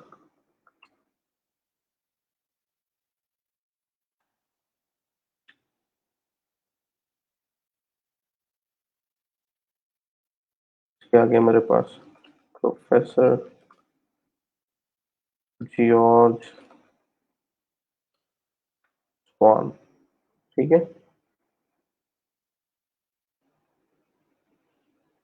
अच्छा, अगला कंटेंट भी कुछ इसी तरह का, तो इसी को कॉपी पेस्ट कर रहा हूँ स्ट्रक्चर को, और मैं वहां पे एज इट इज ऐड कर रहा हूँ।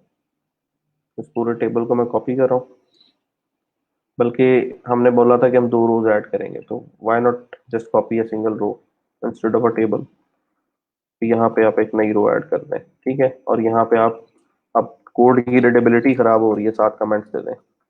रो 1, ठीक है, यहाँ पे आप दे दें रो 2। ठीक है, come back to this, just let me fix this up. इसको उठा के मैं इधर ला रहा हूँ।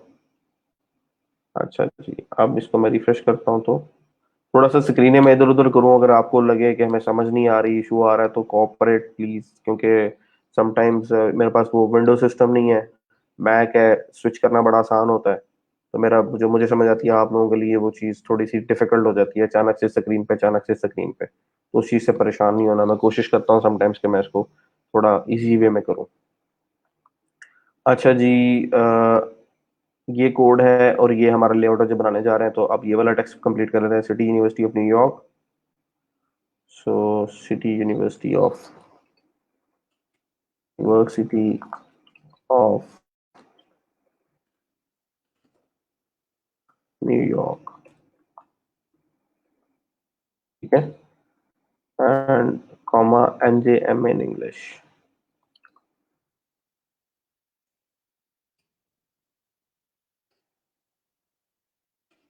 इंग्लिश, ठीक है, after that department of English, modern language की जगह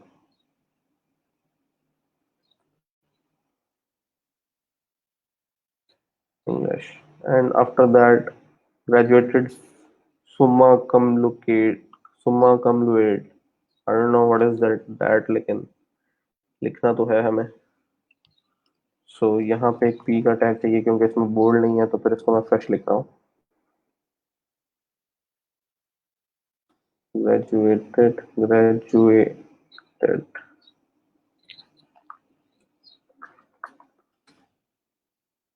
Soma. Okay, next is thesis title. So thesis title यहाँ पे आ गया, उसके आगे ये वाली थॉम गन्स पेक्यूलियर। सो थॉम, ये वो वाला थॉम, वो लसन वाला थॉम नहीं है, ये उनकी इंग्लिश का कोई थॉम है। पेक्यूलियर,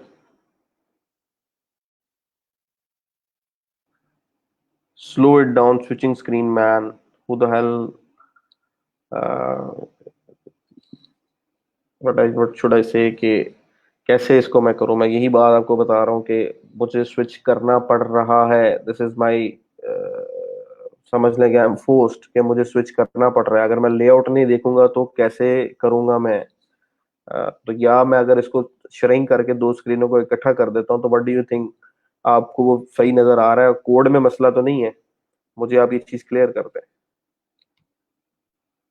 अगर मैं इसको और इसको इकट्ठा कर देता हूँ, तो can you see both screens? यहाँ पे सबको HTML का कोड प्रॉपर नजर आ रहा है, क्या स्ट्रक्चर बन रहा है? मुझे कोई इशू नहीं है, मैं इससे आधी स्क्रीन में भी काम कर सकता हूँ। आप अपनी बात करें। यहाँ पे अगर आपको इशू है तो डू लेट मी नो कि ये यहाँ तक ठीक है, मैं इसको ऐसे कर देता हूँ। आपको HTML कोड नजर आ रहा है, आपको अंडरस्टैंडिंग हो रही है, तो इट्स ओके। थॉम conspicuous post modernism whatever this is, so it's enough जितना हमने लिख दिया। आगे चलते हैं, नेक्स्ट वाला जो पार्ट है, thesis supervisor professor N A Plath. तो एन ए प्लैथ का एल साइलेंट हो जाएगा, एनी पैथ आ जाएगा। एंड देन उसके आगे एकेडमिक अचीवमेंट्स आ रही हैं उसी बंदी की। So we are gonna write that, bold लगाएं, एकेडमिक अचीवमेंट्स, ठीक है। एंड आफ्टर दैट हमारे पास डीन्स लिस्ट आ गई। अब यहाँ पे देखेंगे तो आपके पास दो डॉट्स आ रहे हैं, because this is a list. HTML के अंदर आपके पास लिस्ट क्रिएट करने का टैग होता है। तो how you can do that, you are just adding list. तो लिस्ट दो तरह की है, एक अनऑर्डर्ड लिस्ट होती है, एक ऑर्डर्ड लिस्ट होती है। ऑर्डर्ड लिस्ट के अंदर आपके पास नंबर्स आते हैं 1 2 3 4 5 6 7 8 9 10। जो अनऑर्डर्ड होती है उसमें आपके पास बुलेट्स आती हैं, ठीक है। डिस्क आ गई, बॉक्स आ गया, whatever you want add there, roman add करना चाह रहे हैं तो यूएल आ गया। यूएल का मतलब है अनऑर्डर्ड लिस्ट। यूएल के टैग से आप लिस्ट बनाते हैं और हर एक के अंदर लिस्ट आइटम होती है, इसके अंदर एल आई का टैग आता है, ठीक है। यहाँ पे आपकी एल आई आ गई, और एल आई के अंदर आप जो है वो आ, यहाँ पे डीन्स लिस्ट और आगे 2020 या what ever 2000 awarded best thesis in modern languages।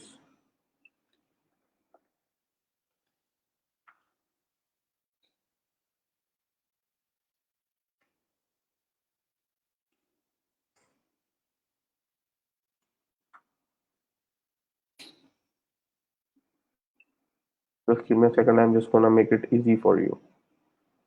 uh,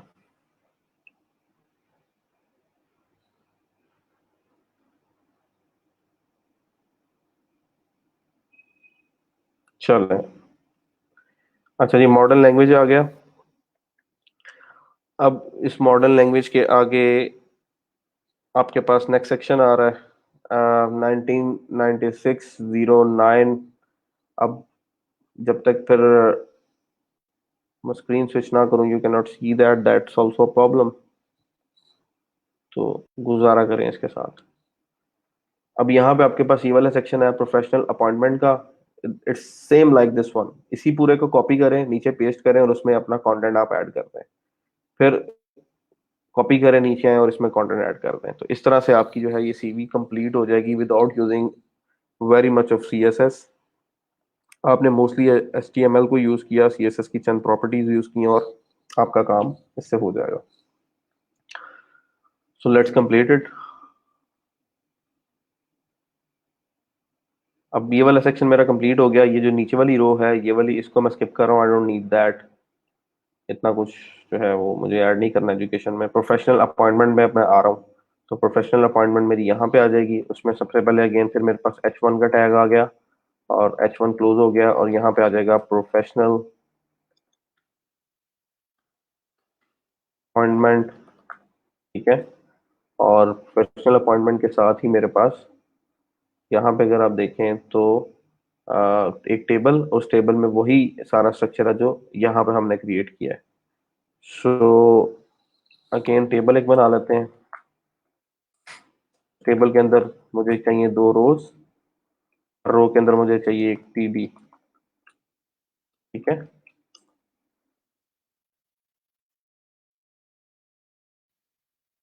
और TD की जो विड्थ है लेफ्ट साइड वाले, दैट इज अराउंड 300 पिक्सल्स,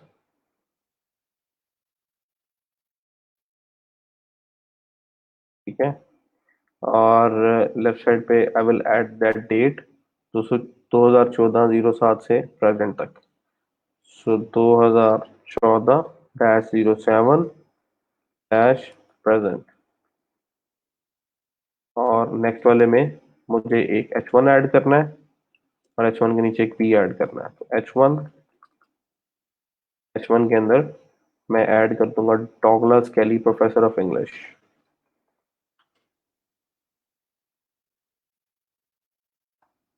एक काम और करते हैं, इसको मैं निकाल लेता हूँ बाहर, ठीक है। और इसको हम जो है ऐड कर लेते हैं,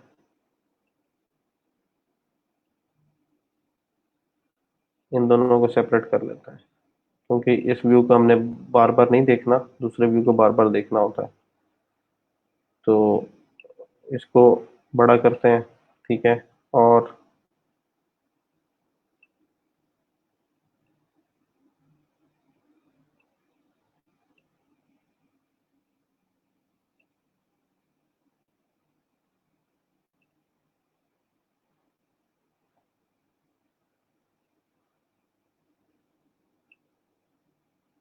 इसको यहाँ पे ऐड कर देते हैं, ठीक है। तो यहाँ से आप देखते जाएंगे बनाना क्या, और यहाँ पे हम लिखते जाएंगे। अच्छा जी, Douglas Kelly professor of English, professor of English, and after that we are writing. अब यहाँ भी आप देखें तो ये इटैलिक्स है, तो इटैलिक्स के लिए आपके पास HTML के अंदर टैग कौन सा होता है, आई का। और आई के अंदर आप यहाँ पर लिख देंगे यूनिवर्सिटी ऑफ पेंसिल्वेनिया। कोशिश करें इस आई को पी में ले जाएं, और इसको पी से ही आप ओपन और क्लोज कर लें, ठीक है। और उसके बाद अपना एक पी का टैग लगा दें। पी के टैग के अंदर taught a total of 18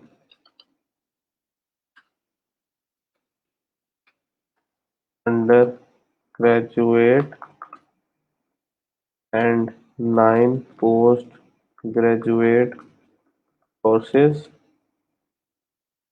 mainly focused on contemporary conceptual।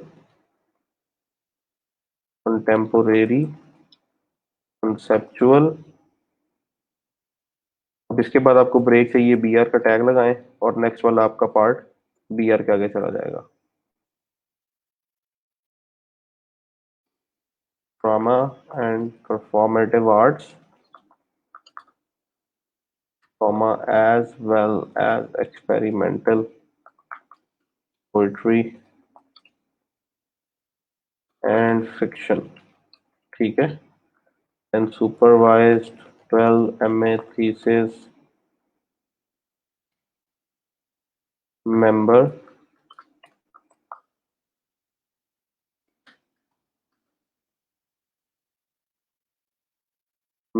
of the postgraduate studies board from 2014 to 2027, member of postgraduate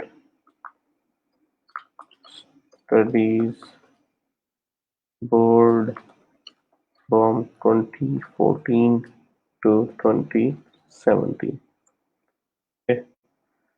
अच्छा जी, बड़ा कर लेते हैं, रिफ्रेश करते हैं। तो this is something we got. इस लिस्ट में अगर आप देखेंगे लेफ्ट साइड पे मार्जिन आ रहा है, इसको CSS से रिमूव करना है। और इस ऑफ के बाद आपकी ब्रेक आ रही है, तो मेंबर के बाद ब्रेक ले जाएं, ठीक है। या ब्रेक नहीं भी देंगे तो जो कंटेंट ज्यादा होगा ऑटोमेटिकली नेक्स्ट लाइन में चला जाएगा, आपका ऐसे आ जाएगा, ठीक है।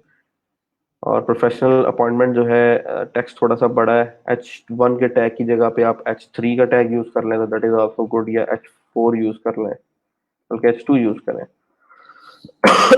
और इसके नीचे आप HR का टैग यूज करें, ठीक है। सिर्फ आपका मसला रह जाएगा स्टेट की अलाइनमेंट का। क्लियर हो गया? अच्छा जी, इसके आगे हमारे पास बुक्स का सेक्शन आ जाता है। So we are gonna write that section. इसी की कॉपी TR की उठाएं,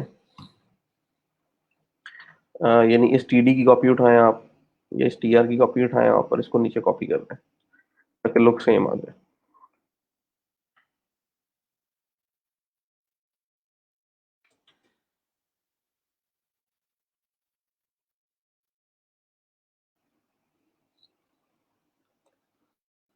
H2 में बुक्स, HR टेबल, टेबल में TR में TD,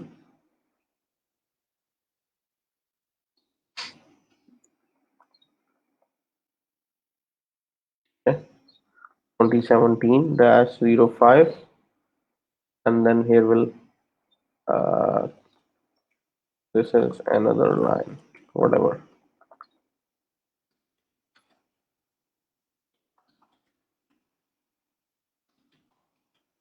ओके, ठीक है, मैं अब कॉपी मजीद बनाता जा रहा हूँ। यहाँ पे आगे इसको रिफ्रेश करता हूँ, तो ये मेरा बुक्स का सेक्शन आ गया। अगेन आपको पता है कि टीडी के अंदर स्पेस चाहिए, तो अब ये सारा काम हमारा एज इट इज हो गया। अब अगर थोड़ा सा आप देखें तो हर टीडी जो है वो तकरीबन फिक्स लेंथ के ऊपर, फिक्स विड्थ के ऊपर है। तकरीबन हर एक का 300 पिक्सल्स की विड्थ है। तो हर दफा टीडी के साथ स्टाइल का टैग लगाना जो है वो थोड़ा सा ऑकवर्ड लग रहा है, या हमें बार बार रिपीटेड काम करना पड़ रहा है। तो CSS लगाने का एक तरीका ये होता है कि आप जो स्टाइलिंग कर रहे हैं, जो हमने जो कुछ अभी तक किया है, स्टाइल में जो कुछ लिखा है उसे बोलते हैं CSS, cascading style sheet. Cascading style sheet जो है, कैस्केडिंग स्टाइल शीट जो है हमारे पास, वो इस तरह से होती है कि आपके पास जो स्टाइल्स आ रहे होते हैं, कैस्केड का मतलब जिस तरह ऊंट की आपके पास कोहान होती है, कैस्केड का मतलब भी होता है, कैस्केड का बिहेवियर ये होता है कि आप जब CSS लिखते हैं तो CSS की प्रॉपर्टी आप एक फाइल में लिखते हैं, और हर आने वाली जो प्रॉपर्टी होती है वो अब से अपने से डिफाइंड पिछली प्रॉपर्टी अगर उस सेम टैग पे लगी हो तो उसको स्टाइल को ओवरराइड कर देती है। This behaviour is called cascade. ठीक है, किसी की प्रायोरिटी ज्यादा हो जाती है, किसी की प्रायोरिटी कम हो जाती है, तो प्रायोरिटी वाइज CSS जो है वो अपने आप को इम्प्लीमेंट करती जाती है। तो this behaviour is basically called cascade. तो cascading style sheet basically CSS अगर आप सीखना चाह रहे हैं तो बेस्ट रिसोर्स आपके पास अगेन w3schools.com पे ऊपर आप जाएंगे, यहाँ से आप रेफरेंस ले सकते हैं CSS का। CSS की डिफरेंट प्रॉपर्टीज है, उनको वन बाय वन पढ़ें, देखें, समझें, और फिर उसको अपने प्रोडक्ट्स के अंदर आप इम्प्लीमेंट कर सकते हैं। तो हर टैग के ऊपर प्रॉपर्टी लगती है, CSS के कुछ रूल्स होते हैं अप्लाई करने के, कुछ प्रॉपर्टीज होती हैं जो मैं आपको लगा के दिखाना चाह रहा हूँ, बताना चाह रहा हूँ, जिसका आपको आइडिया हो जाएगा। सबसे पहले CSS लगाने के यूज करने के तीन तरीके होते हैं। पहला तरीका हमने ऑलरेडी यूज कर लिया कि स्टाइल का एट्रीब्यूट लगाया और उसमें प्रॉपर्टी लिखी और उसकी वैल्यू, ये property, property name and this is the property value basically.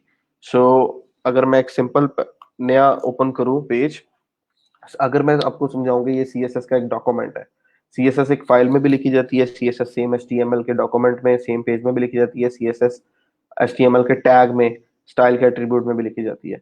तो CSS इस तरह से होती है कि CSS की प्रॉपर्टी होती है कोई, और उसकी वैल्यू होती है, लेकिन वो अप्लाई करने के लिए आपके पास कुछ रूल होते हैं। रूल्स क्या होते हैं कि आप या तो टैग के ऊपर CSS अप्लाई करते हैं और कर्ली ब्रेसेस देते हैं और उसके अंदर प्रॉपर्टी का नाम लिखते हैं, और उसके बाद कॉलन और प्रॉपर्टी की वैल्यू देते हैं, ठीक है, और उसके बाद सेमी कॉलन। तो ये एक CSS का रूल है, ठीक है। तो यहाँ पे आ जाएगा आपका टैग नेम, ठीक।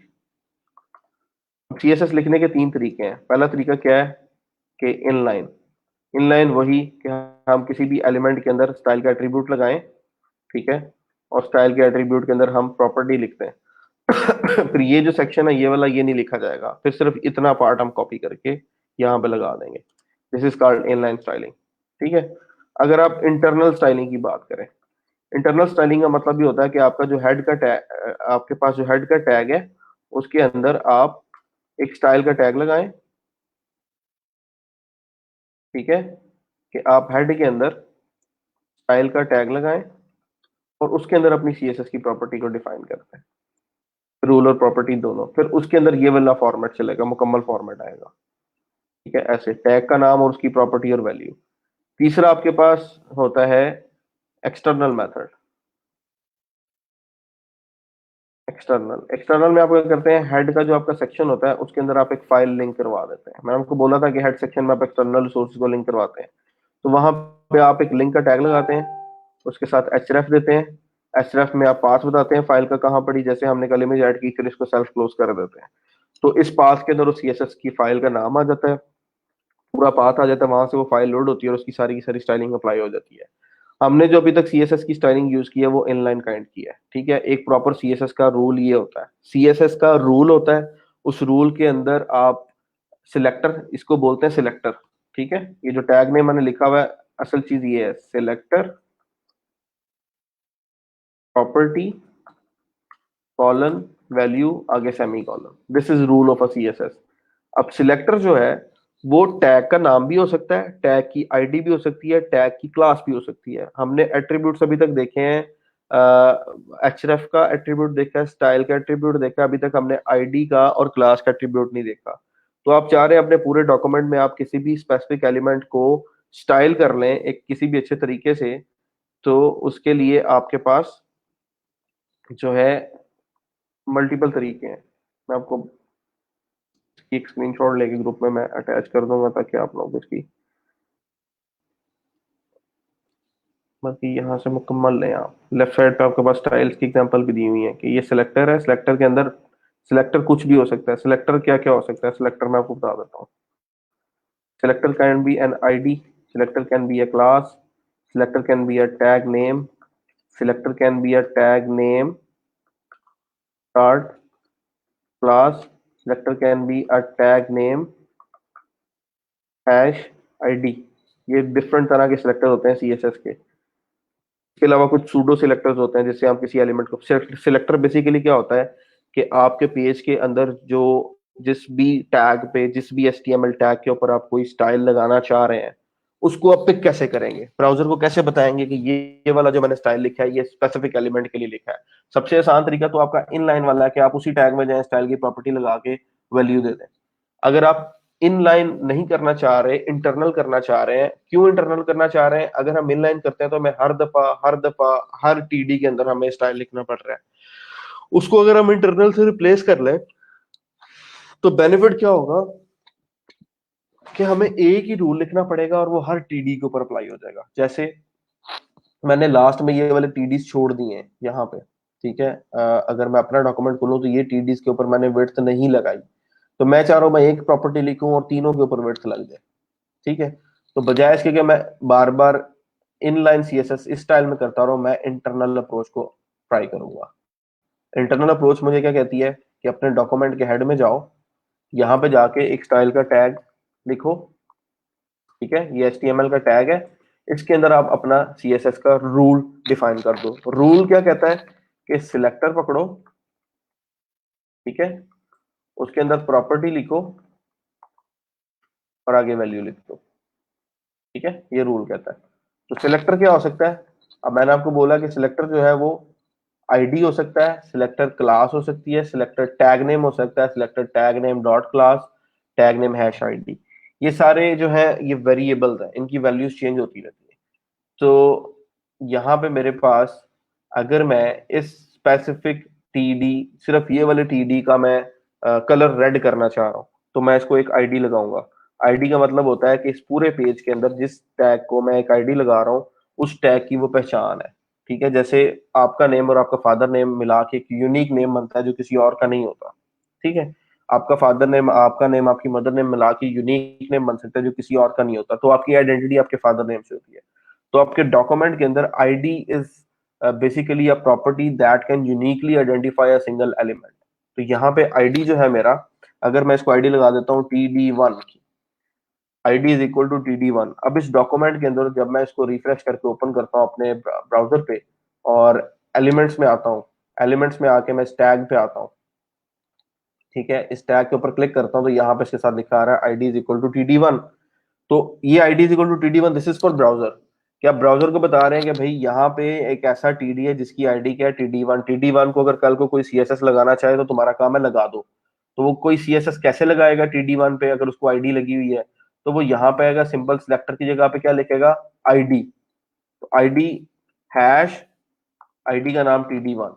जब भी आपने आईडी की बेस पर कोई भी प्रॉपर्टी लगानी है तो उसको हैश से स्टार्ट करना है, हैश TD1, अंदर आप लगाएं प्रॉपर्टी और आगे उसकी वैल्यू। तो प्रॉपर्टी यहाँ पे क्या होगी मेरे पास, मुझे बैकग्राउंड कलर चेंज करना है, तो बैकग्राउंड डैश कलर की प्रॉपर्टी है और उसकी वैल्यू हेक्सामेल में हो सकती है, उसकी वैल्यू RGB में हो सकती है कलर की, वो आप काम करते जाएंगे आपको आइडिया होता जाएगा। तो मुझे यहाँ पे रेड कलर चाहिए, अल्फाबेटिक वैल्यू मैंने दे दी, तो मुझे इस टीडी का कलर जो है वो रेड चाहिए। मैं इसको रिफ्रेश करता हूँ तो मेरे पास इसका कलर रेड हो गया।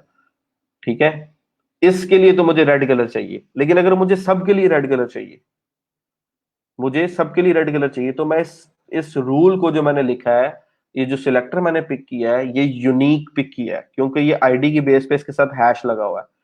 तो इसको मैं ऐसा करता हूं कि सबके ऊपर अप्लाई करना है तो दो तरीके हैं, या तो क्लास लगाऊं और वो क्लास सबको दूं और उस क्लास पे प्रॉपर्टी लगा दूं। जैसे हम कहते हैं कि ये बच्चा नाइन्थ क्लास का है, तो नाइन्थ क्लास में 900 बच्चा लेट सपोज बैठा हुआ, तो सब नाइन्थ क्लास के हैं, तो नाइन्थ क्लास को, नाइन्थ क्लास के एग्जाम 9 तारीख को होंगे। अब नाइन्थ क्लास, क्लास का मतलब ये है कि उस क्लास के जितने बच्चे हैं उन सबके एग्जाम 9 तारीख को होंगे। सिमिलर कंसेप्ट है इसके अंदर भी क्लास का। अगर आप मल्टीपल टैग्स को एक क्लास लगा रहे हैं और उस क्लास को कोई सीएसएस का रूल लगा देते हैं तो वो सब टैग्स पे अप्लाई हो जाती है। सो एक तरीका वो है, मैं क्लास यूज नहीं करने लगा, मैं सीधा सीधा टैग का नाम यूज करने लगा हूँ, टीडी। टैग नेम यहाँ पे लगाया, टैग नेम क्या है, टीडी। तो यहाँ पे आपको ये पॉइंटर्स मार्कर्स देने की जरूरत नहीं है, सिर्फ आपने टैग नेम दिया, सिलेक्टर दिया, टैग नेम। जैसे मैंने यहाँ पर दिया हुआ था कि सिलेक्टर की एग्जांपल क्या है, आईडी क्लास टैग नेम, तो अभी मैं सिलेक्टर यूज कर रहा हूँ टैग नेम का, प्रॉपर्टी और उसकी वैल्यू। इसको मैंने सेव किया, यहाँ पर जाके मैंने रिफ्रेश किया, तो सब टीडीज के बैकग्राउंड जो है वो रेड हो गए। लेकिन मुझे सब टीडीज के बैकग्राउंड रेड नहीं करने। ठीक है, मुझे सब टीडीज के बैकग्राउंड रेड नहीं करने, मुझे किसी एक का करना है तो मैं आईडी लगा दूंगा, मुझे कुछ के करना है तो उनको एक क्लास लगा दूंगा, मुझे सबके करने हैं तो फिर मैं टैग नेम से कर लूंगा। क्लियर हो गया?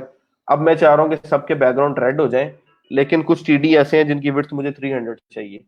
तो मैं कहता हूं कि एक क्लास बनाऊं और उसको मैं इन टीडीज को असाइन कर देता हूं। जो लास्ट वाले टीडी हैं ये वाले, इनको मैं कुछ क्लास असाइन करने जा रहा हूँ। Class is equal to class is equal to experiment, whatever. Class का नाम अपनी मर्जी से रख सकता हूँ, मेरे पे कोई प्रेशर नहीं है कि क्लास का नाम जो है वो आप कोड लिखें तो कोशिश करें कि अंडरस्टैंडेबल कोड लिखें। Experimental is not a name, class का नाम इस तरह से हो के उसकी समझ आ रही हो कि वो क्या काम करती है। तो एक्सपेरिमेंट क्लास जो है वो इन तीनों पे अप्लाई हो जाए, तो एक्सपेरिमेंट क्लास तीनों पे अप्लाई हो जाएगी। नीचे अगर आप आएंगे तो यहाँ पे क्लास एक्सपेरिमेंट लग गई, इस पे भी अप्लाई हो रही है, इस पे भी अप्लाई हो रही है और इस पे भी अप्लाई हो रही है, लेकिन इस एक्सपेरिमेंट क्लास के अंदर है कुछ नहीं है। ठीक है, तो इस एक्सपेरिमेंट क्लास के अंदर कुछ भी नहीं है, तो उसको आप किस तरह से जो है अपना स्टाइल कर सकते हैं। आप यहाँ पे डॉट एक्सपेरिमेंट लिखें और उसके अंदर, यानी अब आपने जब क्लास के थ्रू सिलेक्टर लिखना है तो अब उससे पहले एक डॉट लगाएंगे आगे, क्योंकि सिलेक्टर की टाइप है, सिलेक्टर की टाइप आईडी है, सिलेक्टर की टाइप क्लास है। तो जब आपने क्लास लिखा तो क्लास से पहले डॉट आएगा, जब आपने आईडी लिखा तो उससे पहले हैश आएगा। ठीक है, ये याद रखना आपने। तो डॉट, आगे क्लास नेम और आगे आप प्रॉपर्टी लगा दें कि एक्सपेरिमेंट वाले जितने भी हैं उनकी विड्थ जो है दैट शुड बी 300 पिक्सल्स। ठीक है, जितने भी एक्सपेरिमेंट वाली जो क्लास है जहां जहां लगी है उस सबकी विड्थ 300 पिक्सल कर दो। पेज को रिफ्रेश करो तो यहाँ पे आपके पास इन सबकी विड्थ 300 पिक्सल हो गई है, क्योंकि वो क्लास सिर्फ इन पे लगी हुई थी। अगर मैं क्लास इस पे भी लगा दूंगा इसकी विड्थ भी 300 पिक्सल हो जाएगी, इस पे लगा दूंगा इसकी भी विड्थ 300 पिक्सल हो जाएगी। तो इस टाइम जो है टैग नेम की बेस पे बैकग्राउंड कलर लग रहा है और क्लास नेम की बेस के ऊपर विड्थ की प्रॉपर्टी लग रही है कुछ स्पेसिफिक टैग्स को। ठीक हो गया जी? अभी तक इसमें कोई कंफ्यूजन है तो मुझे बता दें।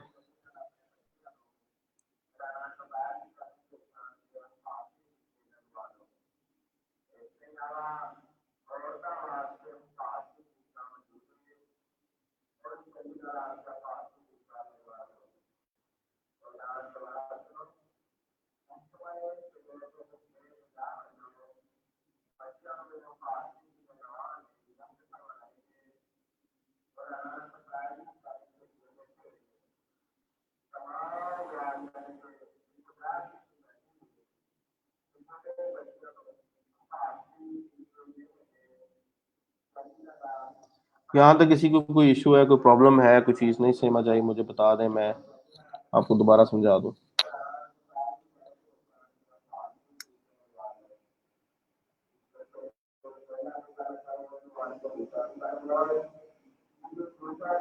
दूसरा, जब आप ज्वाइन करते हैं तो अगर आपसे जो स्ट्रीम यार्ड है वो आपसे परमिशन मांगता है कमेंट पोस्टिंग के टाइम, तो उस परमिशन को अलाउ किया कीजिए ताकि मैं आपका नाम देख सकूं। आप कमेंट कर देते हैं, मुझे आपका नाम नहीं पता होता, लेटर ऑन मैं आपके साथ कोऑर्डिनेट नहीं कर सकता। मुझे नहीं पता कौन सा कमेंट किस किस किस बंदे ने किया हुआ है। सो कुछ लोगों के नाम आ रहे हैं, उन्होंने परमिशन अलाउ की हुई है, कुछ ऐसे हैं जिनके नहीं आ रहे। तो अलाउ किया कीजिए ताकि आपके नेम से हम विजिबल हो, ताकि कोई प्रॉब्लम हो तो मैं आपके साथ डिस्कस कर सकूं। यहाँ तक सब कुछ ओके है? किसी को कोई मसला कोई प्रॉब्लम है तो मुझे बता दें।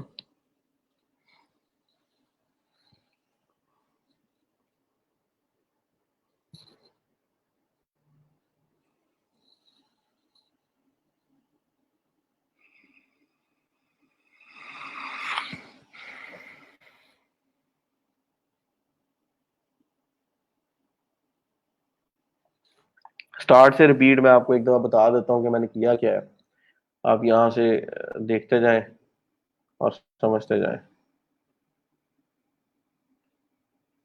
सबसे पहले हमने क्या किया कि HTML का एक डॉक्यूमेंट बनाया, डॉक टाइप एलिमेंट लिखा है, उसके अंदर हमने एक HTML का एलिमेंट लिखा है, उसमें हेड का एलिमेंट लिखा है और बॉडी का एलिमेंट लिखा है। उसके बाद मैंने अपनी पिक्चर को देखते हुए समझा कि मेरे पास 4 सेक्शन है, पहला, दूसरा, तीसरा और चौथा। तो मैंने 4 डिव्स बना ली और 4 सेक्शन उससे मैंने अचीव कर लिए। ठीक है, 4 डिव्स मैंने बनाई, एक डिव, दूसरी डिव, तीसरी डिव और चौथी डिव। ठीक है, ये चारों डिव्स डिफरेंट डिफरेंट कंटेंट को रिप्रेजेंट करती हैं। पहली डिव जो है वो पहले कंटेंट को रिप्रेजेंट करती है, दूसरी डिव जो है वो दूसरे कंटेंट को रिप्रेजेंट करती है जो तीसरी डिव है वो तीसरे पार्ट को रिप्रेजेंट करती है, चौथी डिव चौथे पार्ट को रिप्रेजेंट करती है। इस तरह से 4 डिव्स हमारे पास आ गई। हर डिव के अंदर फिर मैंने कंटेंट इस तरह से लिखा है कि अगर मुझे कहीं पर अलाइनमेंट चाहिए तो मैंने टेबल को यूज किया है, अदरवाइज मैंने स्ट्रेट लाइंस के लिए पैराग्राफ को यूज किया है। और जहां जहां पे मुझे कंटेंट को ज्यादा बोल्ड करना है, ब्लैक करना है, तो मैं उसके लिए बी का टैग यूज कर रहा हूँ। ठीक है, तो पहली डिव उसके अंदर H1 के अंदर मेरे पास ये पहला H1 का टैग आ गया हेडिंग, दूसरा H3 का टैग आ गया, उसके अंदर मैंने एक डिव लगाई, डिव के अंदर मैंने एड्रेस दिया, उसको बोल्ड कर दिया बी के tags, and then I put all the spaces and then I wrote linked and this one. तो मैंने इसको एक लाइन में रखा एक डिव के अंदर। ठीक है, नेक्स्ट मैंने क्या किया कि मुझे इतनी स्पेसिंग देनी पड़ रही है, उससे बचने के लिए मैंने एक टेबल क्रिएट कर लिया और टेबल के अंदर मैंने एक रो क्रिएट की, टेबल का टैग लगाया, उसमें TR का टैग लगाया, उसमें TD का टैग लगाया। TD का मतलब पहला सेल, दूसरे TD का मतलब दूसरा सेल। पहले TD को लगा के साथ मैंने स्टाइल दे दिया, इसकी विड्थ 340 पिक्सल कर दो, जो कि CSS की प्रॉपर्टी है, this is called inline styling. ठीक है, और उसके अंदर मैंने सारा कंटेंट दिया, जिस कंटेंट को बोल्ड करना था उसको बी किया, जहां मुझे नई लाइन में जाना था वहां मैंने ब्रेक का टैग यूज किया, उसके आगे मैंने दूसरा कंटेंट अपना लिख दिया। ठीक है, उसके बाद मेरा टेबल मैंने ये क्लोज किया। नेक्स्ट मैंने डिव क्रिएट की, उस डिव के अंदर पहली लाइन पहले पैराग्राफ में, दूसरी लाइन दूसरे पैराग्राफ में, तीसरी लाइन तीसरे पैराग्राफ में, और हर लाइन को मैं एक पैराग्राफ में लेके चलता रहा हूँ ताकि स्पेसिंग मेरी जो है वो ओके रहे। जहां पे मुझे ब्रेक लाइन को ब्रेक करके नए लाइन में लेके जाना है वहां मैं BR का टैग इजीली यूज कर सकता हूँ, पैराग्राफ के अंदर भी और TD में, जहां पे भी मुझे चाहिए। नेक्स्ट मैंने देखा कि मेरे पास जो एजुकेशन समरी है वो भी एक टेबल का लेआउट है, तो मैंने उसको एक टेबल क्रिएट किया। पहले H1 से एजुकेशन लिखा, उसके आगे HR का टैग लगा दिया, जिससे मेरे पास लाइन आ गई। उसके आगे मैंने टेबल लगाया, टेबल के अंदर मैंने जो है TR का टैग दिया पहली रो के लिए, उसके अंदर TD लेफ्ट वाले की विड्थ 300 पिक्सल कर दी, राइट वाले के अंदर अगेन फिर मैंने सबसे पहले S3 दिया, S3 ब्लॉक लेवल है, आगे वाले कंटेंट को नीचे ले जाएगा, ब्रेक देने की जरूरत नहीं है। आगे पैराग्राफ का टैग लगाया, वो भी बोल्ड, वो भी ब्लॉक लेवल है, अपने कंटेंट को लिखेगा, अगले आने वाले कंटेंट को अगली लाइन में ले जाएगा। Next paragraph and then this TR is ended. अगले TR में गए तो पहला TD आया, पहले TD के अंदर लेफ्ट साइड पे विड्थ 300 पिक्सल हो गई। नेक्स्ट TD आया, उसके अंदर फिर H3। ठीक है, हेडिंग, हेडिंग के बाद आगे फिर paragraph, paragraph again bold block level element है, उसमें फिर बोल्ड आ गया मेरे पास कंटेंट, तो मैंने बी का टैग लगा दिया। आगे फिर पी, फिर पी, फिर पी। पी क्यों लगाता जा रहा हूँ? पी ना लगाऊंगा तो मुझे BR देना पड़ेगा, पी लगा लूंगा तो कुछ स्पेसिंग आ जाएगी जिसको CSS से बाद में कम किया जा सकता है। It's all up to you, आप जिस अप्रोच से भी काम करना चाहे। आप पी नहीं लगाना चाहते, आप स्पैन लगाना चाह रहे हैं, आप स्पैन लगा के कर सकते हैं। Then there is UL tag, जिसके थ्रू हम एक लिस्ट बनाते हैं। लिस्ट दो तरह की होती है, एक यूएल होती है और एक ओएल होती है, ऑर्डर्ड। यहीं पे मैं HTML को चेंज करके अगर ओएल कर देता हूँ तो ये ऑर्डर्ड लिस्ट बन जाएगी। ऑर्डर्ड लिस्ट के अंदर ऑटोमेटिकली नंबर जनरेट हो जाते हैं, और जो अनऑर्डर्ड लिस्ट होती है उसके अंदर शेप्स होती हैं। यहाँ पे मेरे पास डिस्क शेप आ रही है। ठीक है, इसको भी CSS की प्रॉपर्टी से चेंज किया जा सकता है। आगे आ गया मेरे पास अगला सेक्शन प्रोफेशनल अपॉइंटमेंट का। ठीक है। प्रोफेशनल अपॉइंटमेंट के अंदर सेक्शन के अंदर मैंने हेडिंग दी, टेबल बनाया, सिमिलरली जिस तरह पिछला टेबल क्रिएट किया था अगला टेबल क्रिएट किया, नेक्स्ट बुक्स का टेबल क्रिएट किया। ये क्रिएट करने के बाद मैंने थोड़ी सी स्टाइलिंग की। स्टाइलिंग के लिए मैंने आपको बताया कि सीएसएस का बेसिकली स्टाइल कैसे लिखा जाता है। आपको सिलेक्टर लेना होता है, और सिलेक्टर जब आप लेते हैं, सबसे पहले आपका सीएसएस का याद रखिएगा, सीएसएस का क्या होता है, रूल। रूल कितने पार्ट का होता है? रूल के 3 पार्ट होते हैं, 4 पार्ट होते हैं बेसिकली। रूल का पहला पार्ट होता है उसका सिलेक्टर, दूसरा पार्ट ये ब्रेसेस, तीसरा पार्ट उसकी वैल्यू, चौथा पार्ट तीसरा पार्ट प्रॉपर्टी, चौथा part value. So this is part 1, selector.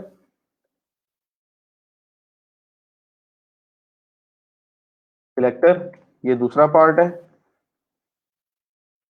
ठीक है। तीसरा पार्ट ये है, थर्ड वन प्रॉपर्टी, और फोर्थ पार्ट ये है वैल्यू। एक सीएसएस रूल के 4 पार्ट होते हैं। आपने सिलेक्टर डिसाइड करना है कौन सा है, ब्रेसेस देनी है, और प्रॉपर्टी, और उसकी वैल्यू। सो सिलेक्टर कौन कौन सी चीज एज अ सिलेक्टर क्वालिफाई, किस किस चीज को हम सिलेक्टर बोल सकते हैं यहाँ पे? सिलेक्टर का मतलब होता है आप बाहर निकले हैं घर से और 25 बंदे नजर आ रहे हैं, उसमें से आपने किसी एक को आवाज देनी है, तो आप नाम से बुला लेंगे, अली बात सुनो, ठीक है। लेकिन अगर आपने किसी अ, बंदे को आवाज देनी है उसके रंग की बेस पे, तो आप कहेंगे "ओ कालू बात सुनो"। कालू आप कहते हैं, कालिया कहते हैं, what ever word you use, तो वो एक स्पेसिफिक क्लास को रिप्रेजेंट करना शुरू होगा कि जितने भी पक्के रंग के लोग हैं उनको बुलाया जा रहा है। 5 लोग आ जाएंगे, तो that will represent a class. ID is like a name of a person. और टैग नेम का मतलब यह है कि जितने लोग, अगर आप बाहर जाके आवाज लगाते हैं लड़कों बात सुनो, तो जितने लड़के होंगे वो आपकी बात सुनते हैं, तो that is a tag name. लेकिन अगर आप टैग नेम के साथ क्लास लगा दें, काले रंग के लड़के बात सुने, ठीक है, तो क्लास आ गई काले रंग के और टैग नेम आ गया लड़के। तो यहाँ पे लड़के अली बात सुनो, तो Ali is name, that is ID, और टैग नेम इज लड़का। सो दिस इज द डिफरेंस कि आप अपने डॉक्यूमेंट के डिफरेंट एलिमेंट्स को कैसे कैसे टारगेट करते हैं। तो टारगेटिंग के अंदर जब मुझे लगा कि मुझे हर टैग को बैकग्राउंड कलर देना, तो मैंने टैग नेम यूज कर लिया। जहां पे मुझे लगा कि कुछ मुझे जो टेबल डाटा है उनको स्पेसिफिक विड्थ देनी है, उनके लिए मैंने क्लास बनाई, एक्सपेरिमेंट की, और उनको उनके टैग के अंदर मैंने लास्ट पे लिख दिया कि ये जो 3 TDs है इनको क्लास लेके एक्सपेरिमेंट की, और उस क्लास को फिर मैं सीएसएस का रूल लगा सकता हूँ। कैसे? सिलेक्टर में लिखूंगा क्लास का नाम, आगे प्रॉपर्टी वैल्यू ब्रेसेस। तो मैंने क्या किया, हेड में आया और इंटरनल सीएसएस लिखी, टैग नेम, प्रॉपर्टी वैल्यू, और जब क्लास लिखा तो क्लास का नाम हमेशा डॉट से स्टार्ट होगा। जब आप टैग में लिखेंगे तो क्लास और आगे उसका नाम। लेकिन जब आप उसकी स्टाइलिंग प्रॉपर्टी लिखेंगे, सीएसएस रूल लिखेंगे, तब आप डॉट से लिखेंगे, डॉट एक्सपेरिमेंट प्रॉपर्टी एंड इसकी वैल्यू, ठीक है। तो आप इस तरह से करते हैं। So this is the way to do internal CSS. और जी फातिमा जवेद साहब, it's racist, I know that, I am just giving an example, I am not very fond of using this example, लेकिन मैं सिर्फ आपको समझाने की हद तक बता रहा हूँ कि समझ आ जाए, ठीक है। अब इसके अलावा मैं क्या मतलब अली का नाम लेता हूँ वहां पे, या उस्मान कहता हूँ, या अकबर कहता हूँ, कुछ भी कहता हूँ, तो वहां पे 4 लोग आ जाए, तो मैं ये एग्जांपल मेरे लिए फिट नहीं है। तो क्लासिज्म आपने करनी है, आपने जेंडर की बेस पे करनी है, तो वो टैग नेम हो गया। सो हर चीज को पर्सनल नहीं लेते, सिर्फ समझने की आता है, ठीक है।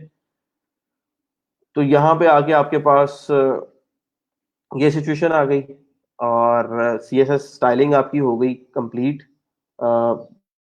इंटरनल की जो एग्जांपल थी, अभी एक्सटर्नल की एग्जांपल एक बाकी है। इस डॉक्यूमेंट को मजीद कैसे स्टाइल किया जा सकता है, कौन कौन सी सीएसएस प्रॉपर्टीज हैं जो यूज हो सकती हैं, लग सकती हैं, उसके ऊपर मजीद हमारी बात होना बाकी है, ठीक है।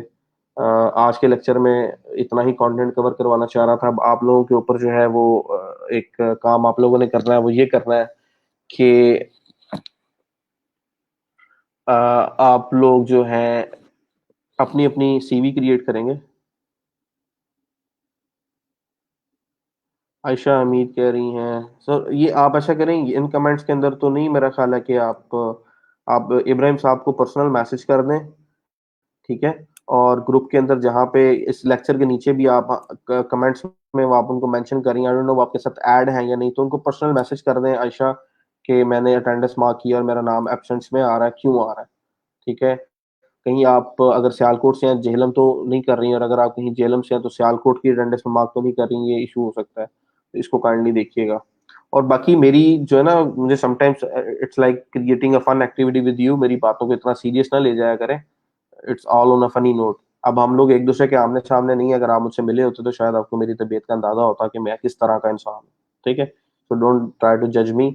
मुझे समटाइम्स एग्जांपल रन टाइम में आपको देनी पड़ती है, तो उसमें अगर मैंने कि अगर काला किसी को कह के बुला दिया तो इसका मतलब ये नहीं है कि मैं रेसिज्म कर रहा हूँ या उसको ह्यूमिलेट कर रहा हूँ, इट्स जस्ट एन एग्जांपल। ठीक है, क्योंकि लड़कों को अगर मैं कहूंगा अच्छे लड़के बात सुने तो वो तो कोई मानेगा ही नहीं, लड़के तो अच्छे होते ही नहीं, किसी को लगता ही नहीं कि लड़के अच्छे हैं। ठीक है, तो इस वजह से मैं इस तरह के एडजेक्टिव्स यूज नहीं कर रहा, लेकिन रंग के हवाले से आप किसी को किसी क्लास में ऐड कर सकते हैं। या 25 साल के लोग बात सुने तो 25 साल is kind of a class. Ninth class की एग्जांपल दी थी, दैट वाज ओके। तो अगर कोई गलत एग्जांपल आपको आ गई है तो डोंट माइंड ऑन इट। अच्छा, इसके अलावा आप लोगों को अगर इसमें कहीं पे ऊपर से नीचे तक कोई इशू है डॉक्यूमेंट में, तो do let me know, ask me question right now. और ये जो डॉक्यूमेंट है ये मैं आपके साथ जो है शेयर कर देता हूँ। ठीक है, इसको मैं गूगल डॉक्स के ऊपर एक फोल्डर बना के डाल देता हूँ, लिंक दे देता हूँ आपको, आप इसको डाउनलोड कर लें। जहाँ जिसको ना समझ आए, जब अपना जो है आप अपनी असाइनमेंट क्रिएट करेंगे तो उस टाइम पे अगर आपको कंसल्ट करना पड़ भी जाए डॉक्यूमेंट को ओपन करके, तो आप वेब पेज एक साइड पे मेरा ओपन कर लीजिएगा, इंस्पेक्ट करके चेक कर लीजिएगा, और राइट साइड पे आप अपनी जो है वो कोडिंग करते जाइएगा। मैंने भी इसी तरह से सीखा था, आप लोग भी इसी तरह से सीखेंगे। दिस इज द ओनली वे कि आप प्रैक्टिस से सीखते हैं। तो टेक योर टाइम। और दूसरा एलिमेंटर का मुझे थोड़ा सा आप लोग स्टेटस बता दें, आप लोगों को मैंने एलिमेंटर का काम दिया था वो कहाँ तक पहुंचा है। अभी तक मुझे जो है वो एलिमेंटर की मुकम्मल असाइनमेंट जो है वो जिस तरह से मैंने बोली थी वो मिली नहीं है। तो वो आपका प्रोसेस कहाँ तक पहुंचा। थर्ड चीज ये है कि I will create a group for that. No no no no no no, it's okay, I can understand, I am not getting offended, I am just telling you कि समटाइम्स एग्जांपल इस तरह की आती है तो ऑन अ फनी नोट उसको इग्नोर कर दिया करें। आई नो कि मतलब सब लोग कुछ लोग कर जाते हैं इस चीज के ऊपर, मैं खुद इस चीज का हामी नहीं हूँ कि इस तरह से आप किसी को बुलाएं, लेकिन that was just an example जो उस टाइम पे मेरे माइंड में और मैंने आपके साथ शेयर कर दी। अच्छा, अब करना यह है कि मैं इसको आपके साथ शेयर कर देता हूँ गूगल डॉक्स के लिंक के साथ, आप इसको डाउनलोड कर लीजिएगा, और एक फेसबुक का जो ग्रुप है या कोई और असाइनमेंट सबमिशन का जो मैकेनिज्म है उसके ऊपर मैं अपनी टीम से डिस्कस कर लूँ, ताकि आपकी जो असाइनमेंट्स आ रही हैं that that is important for me. जितने लोग लाइव लेक्चर अटेंड कर रहे हैं, आके मेरे साथ बात कर रहे हैं, मैसेज कर रहे हैं, I I need to check on them कि वो क्या कर रहे हैं। बाकी दुनिया अगर नहीं कर रही तो मुझे उसकी कोई परवाह नहीं है, जो कर रहा है मुझे उसकी परवाह है, मुझे उसकी प्रोग्रेस चेक करनी है। और कुछ लोग मुझे फाइवर के उन्होंने कुछ कुछ लोग बच्चों को क्यूरीज आना शुरू हुई हैं, दे टोल्ड मी कि फाइवर में उनको ये मैसेज आए हैं। एट सम पॉइंट देखिए, मेरे पास जो नॉलेज है वो भी लिमिटेड है, मैं यूनिवर्सली हर चीज का मतलब इल्म नहीं रखता, मैं बहुत ज्यादा एक्सपर्ट नहीं हूँ। समटाइम्स आपको ऐसी चीज, आपको ऐसी क्यूरी आ जाती है जिसका मुझे भी नहीं पता होता। तो अगर मैं आपको कह दूं कि इसका मुझे आइडिया नहीं है, काइंडली आप गूगल करें, तो उसका मतलब जेनवनली वही है कि आप गूगल करें। उसका मतलब ये नहीं है कि मैं आपको टाइम नहीं देना चाह रहा, जेनवनली मुझे उस चीज का नहीं पता हो सकता, क्योंकि आईटी की फील्ड बहुत वास्ट है। तो आप उसको गूगल करें, उसका सोल्यूशन फाइंड आउट करें, कोई क्लाइंट आपको मैसेज करता है, कोई क्यूरी इस तरह की आती है जो आपको नहीं आती, आप आपको मैंने पाकिस्तानी फ्रीलांसर का ग्रुप बनाया बताया, उस ग्रुप में जाएं, और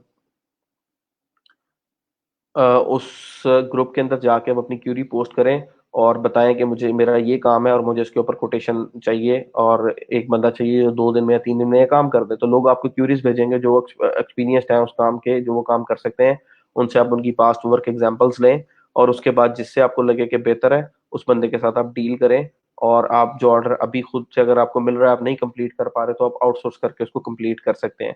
थर्ड चीज, प्रोफाइल लिंक्स इंपॉर्टेंट, बहुत ज्यादा इंपॉर्टेंट है। फाइवर के तो प्रोफाइल लिंक्स को 30+ लोगों के आए थे, फ्रीलांसर और पीपल जो अपवर्क, आई डोंट नो कि वो कितने लोगों का अभी तक हो चुका है। मैं उसका भी एक दफा स्टेटस चेक करके आपको बता देता हूँ। प्रोफाइल लिंक्स बहुत इंपॉर्टेंट है, वो एक दफा मेरे साथ सारे शेयर कर दें, तो फिर मैं फाइवर के ऊपर वापस आता हूँ कि किन लोगों की जो गिग्स हैं उनमें प्रॉब्लम्स आ रही हैं, और क्या प्रॉब्लम है उनको कैसे रिजॉल्व करना है। ठीक है, वो जरूरी है, क्योंकि इस तरह इनकम्प्लीट डाटा हो, मैं लेक्चर स्टार्ट कर लूँ 3 लोगों के बाद, फिर मेरे पास भी बात करने के लिए कोई चीज़ नहीं होगी, तो दैट इज समथिंग के मुझे भी फिर ह्यूमिलेशन होती है उसके ऊपर कि मैं इतना आप लोगों के साथ जो है वो टाइम स्पेंड कर रहा हूँ और आप लोग उस पर रिस्पॉन्स नहीं दे रहे हैं। अपवर्क की प्रोफाइल तकरीबन 7 लोगों की आई है, फ्रीलांसर की 6 लोगों की आई है, पीपल पर आवर की एक बंदे ने भेजा और उसने सेलर डैशबोर्ड का लिंक भेज दिया है, ये लिंक गलत है। जिसने भी भेजा उसने ये लिंक भेज दिया है, ये लिंक भेज दिया है, तो ये लिंक गलत है। ये सेलर डैशबोर्ड है, इसको अगर आप ओपन करेंगे तो सेलर का डैशबोर्ड ओपन होगा, प्रोफाइल लिंक नहीं ओपन होगा। तो प्रोफाइल लिंक जो है वो आप काइंडली उसको फिक्स करके सबमिट करवाएं। ठीक है, तो those are very important for me. और फिर प्रपोजल की तरफ आना चाह रहा हूँ विद इन 1-2 वीक्स, ताकि प्रपोजल राइटिंग पे आऊँ और बिड्स किस तरह से कर सकते हैं, क्लाइंट कम्युनिकेशन किस तरह से मैनेज करनी है, प्राइसिंग किस तरह से जनरेट करनी है, इंडस्ट्री के प्रोफेशनल टूल्स कौन कौन से हैं, ठीक है, उन पे बात करनी है। अभी तो मैंने आपको कुछ बताया ही नहीं है, अभी तो हम लोगों का समझना है कि अभी right now we are just getting the ABC of web development. अभी there is a very long path जिसको हमें कवर करना है। तो मुझे आप लोगों की तरफ से सपोर्ट चाहिए।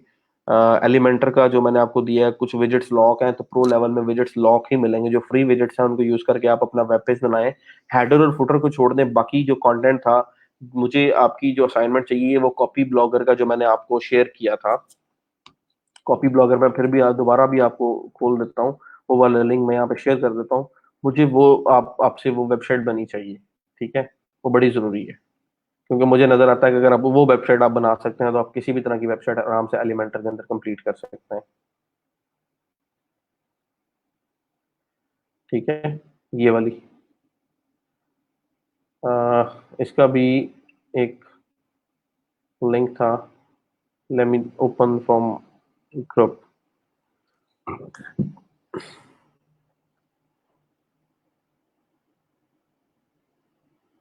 प्रॉब्लम ये है कि हमारे पास कोई मीडियम ऐसा नहीं जिससे मैं आपका मसला भी सुन सकूं। मतलब मुझे यहाँ पे मैं बोल रहा हूँ और आप सुन रहे हैं। अगर हम इसी तरह ऑफलाइन मीडियम में होते, ऑन साइट होते, तो that was kind of very easy. मैं मतलब देख सकता था आपके लैपटॉप के ऊपर आपने असाइनमेंट्स कितनी कंप्लीट की हैं, कितना काम हो चुका है, कितना बाकी है। ये वाला लिंक मुझे आपसे ये पूरा पेज बना हुआ चाहिए। अगर आप ये कर लेते हैं तो मेरा ख्याल है कि आप वेबसाइट, काफी सारी वेबसाइट्स हैं वो एलिमेंटर पे बना सकते हैं। कंटेंट बेशक इसमें से कम कर लीजिएगा। सेक्शन देखें आप बार बार रिपीट हो रहे हैं, कौन कौन सा सेक्शन रिपीट हो रहा है। ये वाला सेक्शन आ गया, ये सेक्शन आ गया, लिस्ट आ गई, उसके बाद आपके पास हेडिंग आ गई, उसके बाद ये वाला गैलरी पार्ट आ गया, उसके बाद ये सेक्शन आ गया, फिर ये वाले दो टू कॉलम अलाइनमेंट आ गई, फिर ये जो है column, single column left side पे आ रहा है, ये आ गया, और फिर ये आ गया। इतना भी आप आधा पेज भी बना लेंगे तो दैट इज ओके। लेकिन इसको बनाएं और इसको एलिमेंटर से बनाएं, ये बड़ा जरूरी है। ठीक है, जो आज बच्चे कर रहे हैं, काम कर रहे हैं, पैसे कमा रहे हैं, वो इसी तरह से कमा रहे हैं। वो मतलब 5-5, 10-10 डॉलर वाले बच्चे थे और उन्होंने कुछ मतलब कुछ भी नहीं था किया हुआ, प्रोफेशनल एक प्रोजेक्ट भी नहीं किया हुआ था, और आज अल्हम्दुलिल्लाह उनके जब मैसेजेस आते हैं ग्रुप में, देखते हैं कि बच्चे जो हैं वो 500-500, 600 dollar, 1000-1000, 1200 dollar per month earn कर रहे हैं। तो वो चीज काफी खुशी देती है। और ये चीजें हैं, अभी आपको कुछ अरसे बाद एक और ग्रुप में ऐड किया जाएगा जो हमारा अलमनाई ग्रुप है, उसमें आप लोग देखेंगे लोग पैसे कमा रहे हैं। ठीक है, और उसमें अल्हम्दुलिल्लाह सियालकोट के काफी सारे बच्चे हैं जो अच्छे पैसे कमा रहे हैं। ठीक है, और बाकी सेंटर्स के भी हैं, लाहौर के भी हैं, चिन्योट के भी हैं, और गुजरांवाला के भी हैं। ठीक है, और गुजरात के भी हैं। लेकिन कंसिस्टेंसी उसमें अच्छी हमारी चल रही है अर्निंग की। बच्चे जो हैं वो इस लेवल तक चले गए हैं कि लाख, 1.25 लाख, 1.5 लाख रुपए कमाना उनके लिए प्रॉब्लम नहीं है। एक दो एग्जांपल्स मैंने आपके साथ पहले भी शेयर की थी। लेकिन वो जब आप कर लेंगे तब होगा। जब इस पानी में से आप, जो कहते हैं ना गहराई पानी की, तभी आपको पता लगती है जब उसमें उतरते हैं। जब तक आप उतरेंगे नहीं आपको उस डेप्थ का आइडिया होगा नहीं। तो काइंडली इस काम को करें, अड़े फंसे, कंसल्ट करें, अपने ग्रुप्स बना लें। आप दो दो तीन तीन चार चार ग्रुप बना लें। आप डेली बेसिस पे खुद एक दूसरे के साथ आप जो है स्काइप कम्युनिकेशन करके प्रोजेक्ट को कंप्लीट करें, आपस में इंटरेक्शन क्रिएट करें। ठीक है, आप कल को आपको प्रोजेक्ट आ जाए, आप ग्रुप्स में मिलकर प्रोजेक्ट करें। एक दूसरे के साथ आपकी कम्युनिकेशन अच्छी होनी चाहिए, ताकि आप एक दूसरे को सपोर्ट करें एट एनी पॉइंट। लेकिन करेंगे तो होगा। इंपॉर्टेंट चीज है करना। तो मुझे आपसे ये वाला जो वेब पेज है ये कंप्लीट चाहिए। उसकी रीजन ये है कि अगर आप ये बना लेते हैं तो मेरे ख्याल में आप वेबसाइट कोई भी अच्छी बना सकते हैं, और आपको स्टाइलिंग जो है वो प्रॉपर, क्योंकि आप यहाँ पे करें तो आपकी स्टाइलिंग जो है वो वहाँ पे कवर इजीली हो जाएगी। अगर आप एलिमेंटर सीख लेते हैं तो आपको सीएसएस की काफी सारी स्टाइलिंग प्रॉपर्टीज का वैसे ही पता चल जाएगा। दूसरा, सीएसएस की जो स्टाइलिंग है कुछ इंशाल्लाह आने वाले एक दो लेक्चर्स में हमारी कवर हो जाएगी।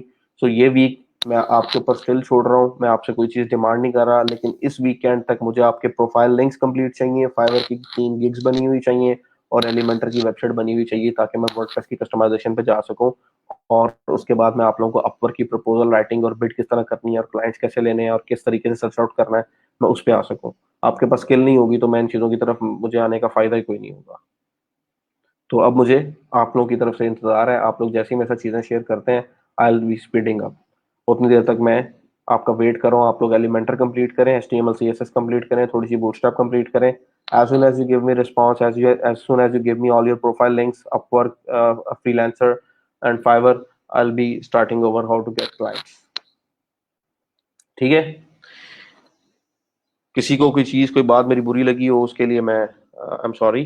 समटाइम्स आप गुस्सा आ जाता है इंसान को, और इंसान से ही गलतियां होती हैं, आपसे भी हो सकती हैं, मुझसे भी हो सकती हैं। सो अब सिर्फ करना ही है कि अपने आप को तरीके से समेट के किसी अच्छी पॉइंट की तरफ लेके जाना है, ताकि जिस मकसद के लिए मैं लगा हुआ हूँ, जिस मकसद के लिए आप लोग लगे हुए टाइम दे रहे हैं, मैं टाइम दे रहा हूँ, तो वो किसी अच्छी जगह पे हम पहुंच जाएं। क्योंकि मैं जिस तरह से सोचता हूँ, मेरे सामने सिर्फ आप 25 लोग या 26 लोग या 50 लोग या 70 लोग नहीं है, मेरे सामने 50 या 60 या 70 फैमिलीज हैं।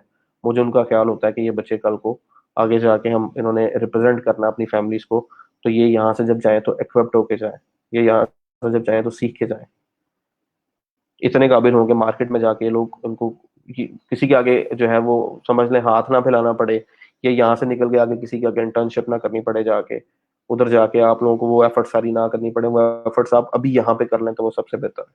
अपने घर में इज्जत से कर लें, वरना आपको पता है इंटर्नशिप्स किस तरह की होती हैं, जॉब्स में आपके साथ क्या बिहेवियर्स होते हैं। एक एक साल आपको टीम के मेंबर्स मुंह नहीं लगाते, ठीक है, आपको एक साइड पे कर दिया जाता है कि आप जूनियर रिसोर्स हैं। अब दो महीने तो कुछ लोग खाना खाना दफ्तर के खाने में ही लगे रहते हैं, खाना ला रहे हैं, पानी पिला रहे हैं, चाय बना के दे रहे हैं। इस तरह के लोगों के साथ ट्रीटमेंट किया जाता है। लेकिन आप लोगों को अगर एक चीज बनी बनाई रियल टाइम में मिल रही है, आपके सामने हर चीज हो रही है, तो उसका फायदा उठाएं। ठीक है जी। बाकी आपसे इंशाल्लाह होती है कल गपशप। लेक्चर का जो हमारा टाइम है वो है तकरीबन 2 घंटे का, और अभी 1 घंटा 55 मिनट हो गए हैं। सो लास्ट जो 20 मिनट्स होंगे वो आपकी तरफ से होंगे, आपकी तरफ से सजेशंस, आपकी तरफ से जो प्रोग्रेस शेयरिंग है, और आपकी तरफ से जो फीडबैक्स हैं। 20 minutes will be on you. तो अपनी जितनी आपकी क्यूरीज हैं, जो चीज़ें हैं अपने आखिरी लेक्चर के 20 मिनट के लिए उनको अपने साथ रखिएगा। डेली बेसिस पे आखिरी 20 मिनट पे मेरा सिर्फ आपसे क्वेश्चनिंग होगी। I will not be sharing any more content. ठीक है, तो लास्ट 20 मिनट्स जो है वो आप लोग मेरे साथ अपना जो भी आपकी प्रोग्रेस है, क्वेश्चन है, क्यूरी है, गोल है, वो मेरे साथ शेयर करेंगे। ठीक है, कल से इंशाल्लाह हमारी ये प्रैक्टिस होगी। तो तब तक के लिए मुझे दें इजाज़त, अपना ख्याल रखिएगा। अल्लाह हाफिज़।